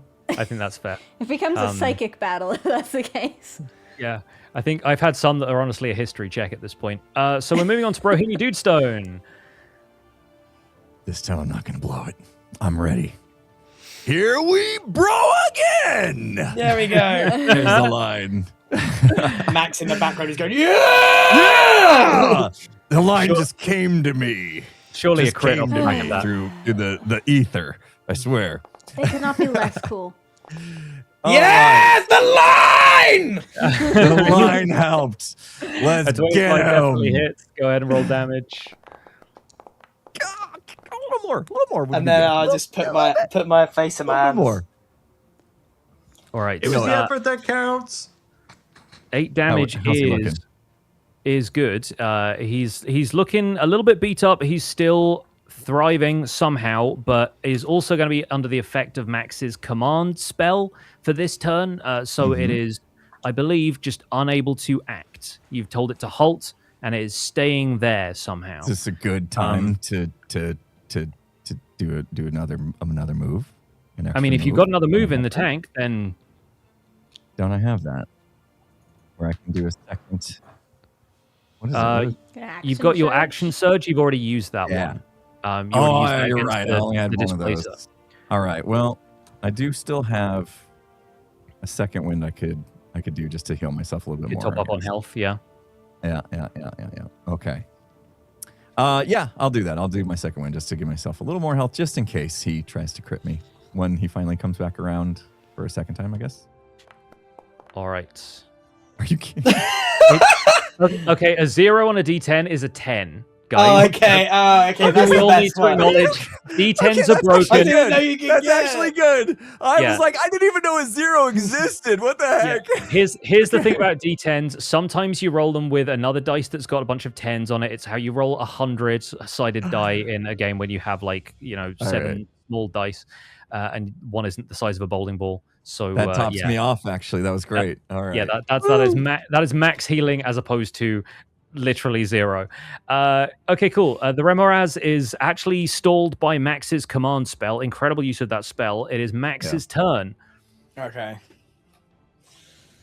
It's I it's still extra have- opened. The jar now just needs a little. How battered does this thing look? Pretty beat up. If this was a game dictated by numbers, you'd say it was probably down to less than a quarter of its health. Okay. I'm gonna help it along by using guiding bolt All right. because I think it still needs a little bit more. That is definitely going to land, so go ahead and roll Sweet. damage. Damage. Go. Attack. Kaplow. A 1, 2, 3, 4 for 10 damage total. Pretty good. Kaplow. Yeah, if you had to Soften guess, them up. you'd say you took off maybe half of the health it had left. There you go. Mr. Bro, Wizard, it's all yours. Mr. Wizard, how you doing over there? Just making everybody snow cones for later. Mrs. Cat contributes to the making of the snow cones. I won't say how. Ruby, Bro, I'm going to ask you again. Do it. Are you sure you want me She will to? deal more than 10 damage. She will kill it. I said the line already. I'm happy to put this We thing could to come up with rest. another one. It's okay. It could be a 2-liner. Look, I've already defeated my nightmares. I'm good. Go ahead. No. You've been so brave, and we're having so much fun. I'm full health. I'm feeling good. I'm ready to go to the pub. Exactly. I think he'd rather go to the pub than kill it. We got to make sure we finish this thing. Let's just get it done. No, Ruby. Max, he wants me to hit it. And I love putting knives in things and killing them. And It's I like my want thing. more I than kill 0 gold in everything. my pocket. It's my thing. I kill everything. We can do this. I'm Let feeling it. Let him hit it. He's up next. I'm gonna put Look a at his blade in it. smile. I'm putting a blade in it. No! I just can't. I have to. No! Max has dropped to his knees at the sight of the kill being taken. that does hit. That does hit. Roll Yeah. roll that damage. Yeah, I thought a 25 might. No! 7. It takes 7 points of damage. It is still alive. Are you not going to do anything else? Bloodied and thrashing. I'm gonna just walk over to Max and just hold my blade up and show it to him. How cool Don't it do is. it. And then I'm gonna end my turn. That's it. Brohini Dude Stone. This is the one. I just want This you to is know I definitely could the have. time. I could have. I know last time I said it, but this time I mean it. Here we bro again. Yeah! Yeah! Crushing it. That was so close to rolling a 20 on my screen. I I got know. really excited for a second. But that definitely hits. Go ahead and roll that damage. Will we finish it off with a 9? Come on! And The thing drops to the floor. In fact, See, bro, if I hadn't touched it, it'd have 1 HP right now. I knew I needed a little extra help, but I didn't want to say it out loud. you uppercut this thing in the jaw with the immovable axe. It goes straight through, cleaves this thing, and it falls apart in 2 separate pieces. Congratulations, we are out of combat. Woo! Oh. I got to use so And- many knives. I'll run over need to to sleep. Bro and start jumping up and down. Good Bro got job. to use so many one-liners. Yes, thank you. That's the thing about one-liners, bro. You can use them more than once. I know, I learned something new today. Ruby right. did pretty good too, and Wizzy was here. It's nice for somebody Excuse to me, notice. mister. I use the magic spiky bolts. In the Wizard aftermath tanked of for battle, you guys, and you guys are the tanks. Yeah, I was getting I took a 18s. mighty hit. What are you talking about? I was on 4 health at one point. in the aftermath of the battle, all of these slain creatures still kind of starting to gather snow as the wind sort of whips through this lake. You recall the giant Vili mentioning that something was buried at the foot of the statue on the island. in the Oh middle yeah, I of the forgot lake. why we were here. Let's go Yeah, where's unbury Big it. Man? Let's unbury it. I start digging like a dog, like through underneath my my legs with my Yeah, hands. Mrs. Cat, go dig with your back legs. Yeah, Mrs. Cat also joins in. Everyone just kind of gets a paw in the ground, and some of the kind of loose topsoil that Vili has clearly like moved around a little bit starts to come away, and there is a decent-sized chest in here. It's like kind of pirate treasure chest almost, and you're able to haul it out between the group of you because you aren't quite like on par with the giant's strength, but you're able to haul it up onto the snow. And you throw open the lid, and inside is something that's about the size of like a large bottle of wine. But it sloshes kind of like with a lazy sort of fluidity to it. It's like a little bit viscous, and the glass of this bottle is dark, but it sort of leaves a film on the inside, and it looks for all the world like it is basically a bottle of wine filled with blood. Is it corked? It is corked. In the sense that it has a cork in it, rather than in the sense that it's a bit off. Now, how much would you judge me if I drank the blood? No. This is from the Lich, right? Yeah, well, maybe it's But good. you didn't Maybe eat it the could be eyeball. superpowers. You don't drink the blood. Max, can you give me a wisdom check? Not like a saving throw or anything, just like click on the wisdom stat at the top of your character sheet. Wisdom stat. This. The word the letters whiz should be clickable. Is it? Oh, I there think it is, should I see be. it. Yeah, I see yeah. it. Yeah, I think on a 13, you detect this sort of like ambient energy coming off of this thing. Like you can tell that this is an artifact of some power, and something like in your divine senses that you've accumulated as a cleric of Blaine, it almost kind of overrides your impetus to joke about this kind of thing. Like it's a little bit, it feels a little bit too far even for you in this moment to imagine drinking this thing. Like you say like, oh, what if I drank this, and then you kind of throw up in your mouth a little bit. Yeah. This one's not for drinking, fellas. Let's pop it in my sort of satchel. All right, it nestles in there next to your other belongings, and I will make sure to update people's inventory because you now have 2 of the 4 items that Langley has explained are the Lich's phylacteries. I have some other blood you could have. Uh-oh. I'm good. Oh. I'm good. We're not collecting blood. We not seem gonna to ask do any that questions. just on our own. Yeah, seems so.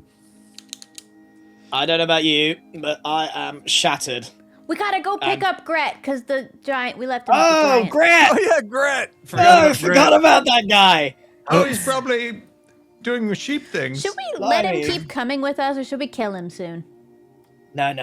He's an integral part of he's this group. great. He stays. But like, I love if Gret. we killed him, would you be mad? Kind of. Okay, I was just checking. I'm here or there. Is now a good time for ads? Because I'm running against the clock. Yeah, let's run some ads quickly, and then we'll do a quick sort of epilogue with Gret probably, and then Sweet. we'll Thank be you. wrapping up the session there. I snoozed as long as I could. Yeah, no, thank you. I appreciate it. There's a long combat. There's a lot going That on was a there. long combat. No, There's nothing I'll to be loot, right back. is there? There is nothing to loot except for this bottle of blood wine blood. Yeah, Yeah, these creatures do not leave a great deal in the way of loot behind, but if that's going to be your wish for next time, then I will. More loot.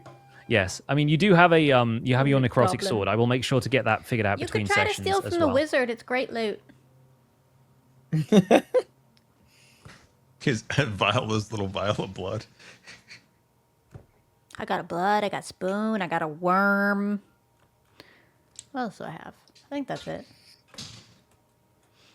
Yeah, it's a vial of blood, a spoon engraved with the letter M. I think we decided the M stood for Mister. I think.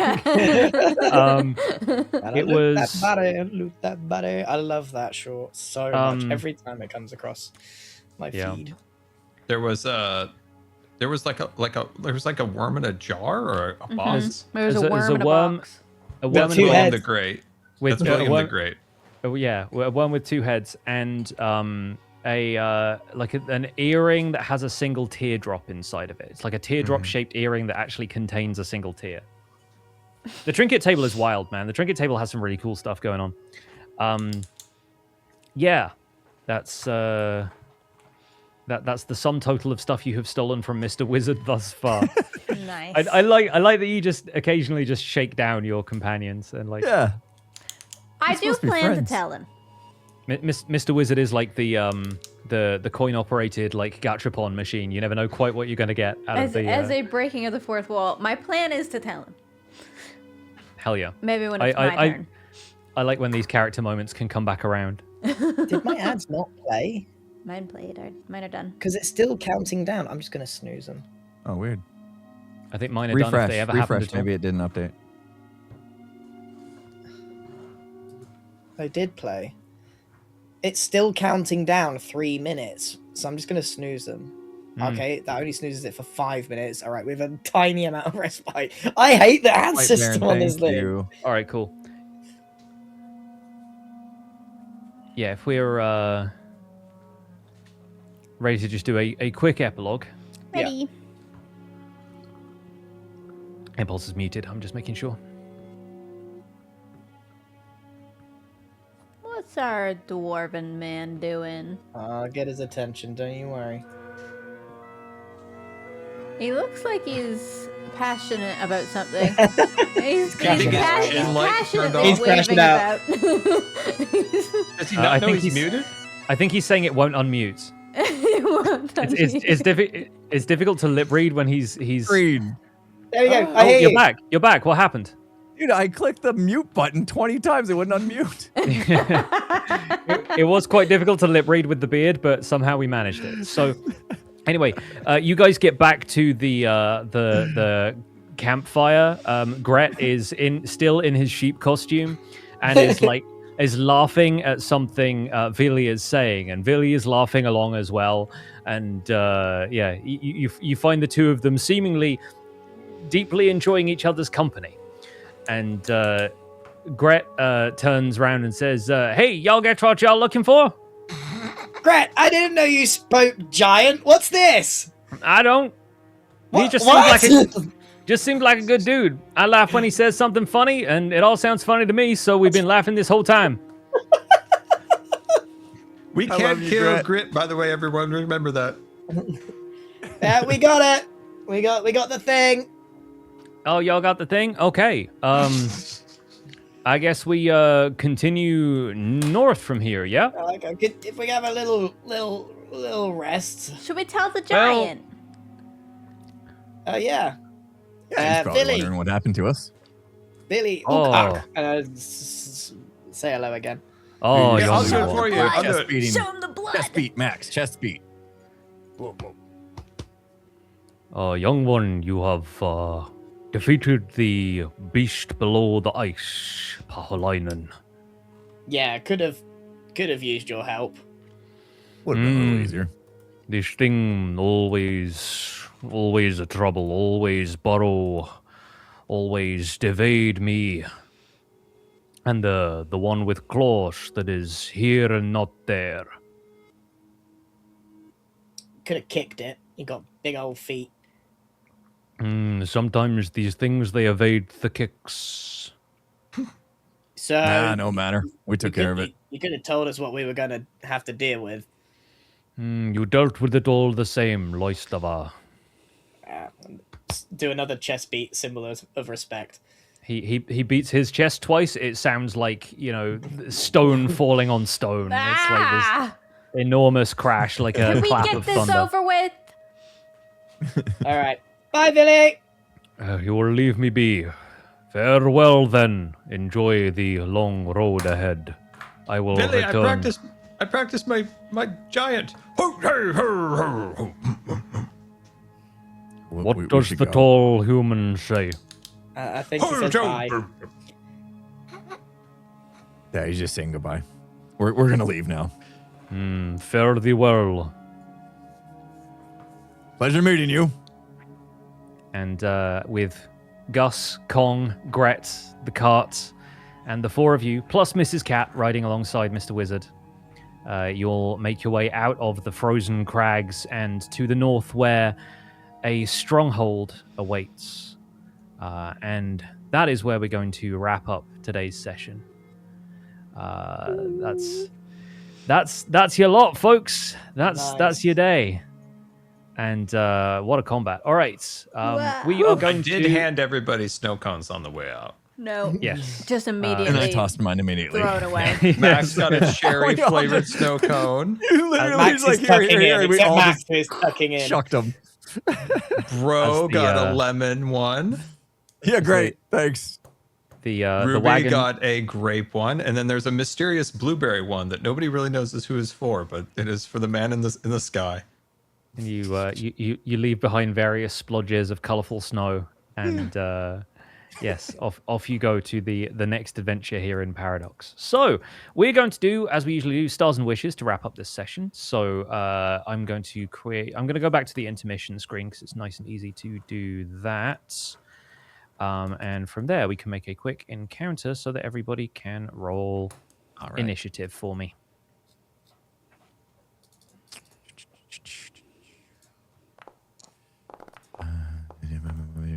Oh, 2 natural ones? You gotta be kidding me. Guys. What is going on? Where were these 24. Grian, I don't know what you did to the dice between last session and this session, but they're mad at you, and I think we need to clear the air. I think we need to address some issues. But anyway, Ruby is going to go first. So Gem, give us a award a star for somebody this session, and then give us a wish for next time. Pix, you have to have my star because your accents this session were on point. Oh, thank you. I feel like Gret is... I'm really easing into Gret now. I don't know how you transition between Gret and the giant, but you did it perfectly. It's all about the back of the throat and some Finnish words I looked up on Google Translate. But yes, thank you so much. I appreciate it. Wish for next time, then. More role play, because we didn't do as much this session. Yes, and my wish is for you to send me some cool backstory details for Ruby. Even if it doesn't have to be like emotional stuff from Ruby's past, but I would like more details about like stuff that she's stolen and things that can maybe come back around. And it'd be really, really neat to dive into some Ruby next time, because I think we've all clocked that Mr. Wizard is going to be the last one on the rotation here. So Scar has ample time to send me some get details. writing. Yeah.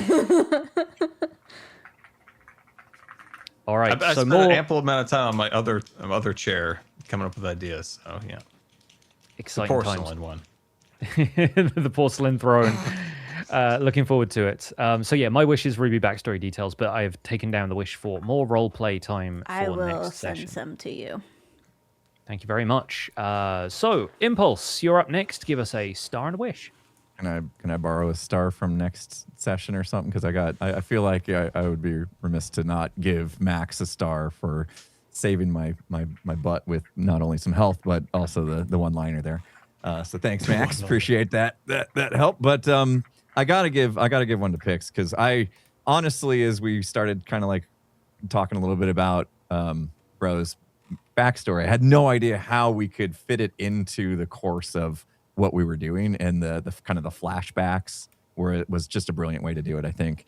So I want to give you a star for that, because that was just an excellent way to kind of explain a little bit more about some of the things, and maybe people didn't catch earlier on, like when Mr. Wizard's cat came about, I was a little uneasy about the whole thing. And so now hopefully people connected that, right? That I actually used to have nightmares about this feline creature. And so the cat made me uneasy. And so there's just like a lot of dots got connected, which was really cool. And the way Pix did it was just phenomenal. You're an excellent storyteller, excellent writer. So Thank you. I got to give you a star for that. So as far as wishes, I mean, it's hard to wish for anything more than what we got going, man. This is incredible journey that we're on right now. And I guess I'll second what Ruby said there, what Jem said about, more role playing, because it's something that I'm starting to get a little more comfortable with, and so I wouldn't mind continuing to push that. So I'll back that as well. Yes, you are growing into the role admirably, and this stuff is never easy when it's like your first time doing it and you're sort of like pressured about it, especially doing it live in front of like an audience. But like genuinely, you're rising to the occasion, and you should be commended for that. In fact, I'm going to give you my star this session because, having a spotlight on Bro Dude, you absolutely delivered. And I also want to give a bonus star to everybody else for, setting up Bro to have the final kill on the creatures, just because I think it's just delightful how you guys play into that stuff. Fantastic. So, Scar, you are our next star and our next wish. Well, everybody's already given you the stars, but I have to give you one. That grit makes me laugh. I don't know if you caught it. Every 5 seconds, I was just dying over here laughing over grit. I'll be honest, Scar, I do most of the grit stuff just to see you laugh at it, so I'm glad it's landing.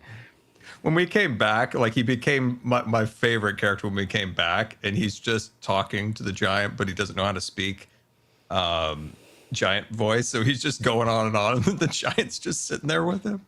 Oh, I love that. That was very funny. I enjoyed that. Heck yeah. Do you have anything you want to get into next time? Any wishes for our upcoming session 9? I need to learn how to do the spells better because I ran out of spells and felt like a doofus over in the corner. So listen, you'd have been absolutely fine were it not for the fact that I picked a creature that's immune to cold damage, and that's on me. I hold my hands up and say you're in a frozen area. I had to include some ice themed enemies. So I think Mr. Wizard is not going to be caught out that badly that often. Yeah. And then just keep doing what we're doing. It's fun. I enjoy it. Nothing crazy. Awesome. And finally, bringing us home, a star and a wish from Grian. I'm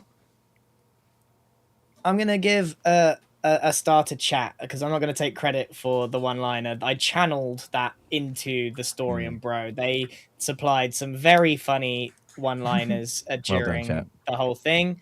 And it is very handy sometimes having someone who can think for you on the side, and you can just include some of the words that they're saying, and it works really well. So, star to chat. Thank you very much. Is that the first time chat's gotten a star? Well done, chat. They're participating. You've gone from potentially backseating to fueling the comedy of Gigs D&D. Oh, yeah, I don't want to take credit. We're training for them. They're understanding. I was trying to, I was trying to get it to Impulse to use in some way. Love that. Wish for next session, not on a Wednesday because I play badminton. I'm in my apart from the top, I'm still in my badminton shoes. Man's got badminton funk going on right now, and thank God we can't smell him. Well, thank you so much for making Wednesday work. Anyway, I know this was we need to get the next one. And my wish is that the merch is done and ready for next session because we don't actually have that many sessions left. Yes. Oh, I'm looking forward to seeing people with merch in their hands.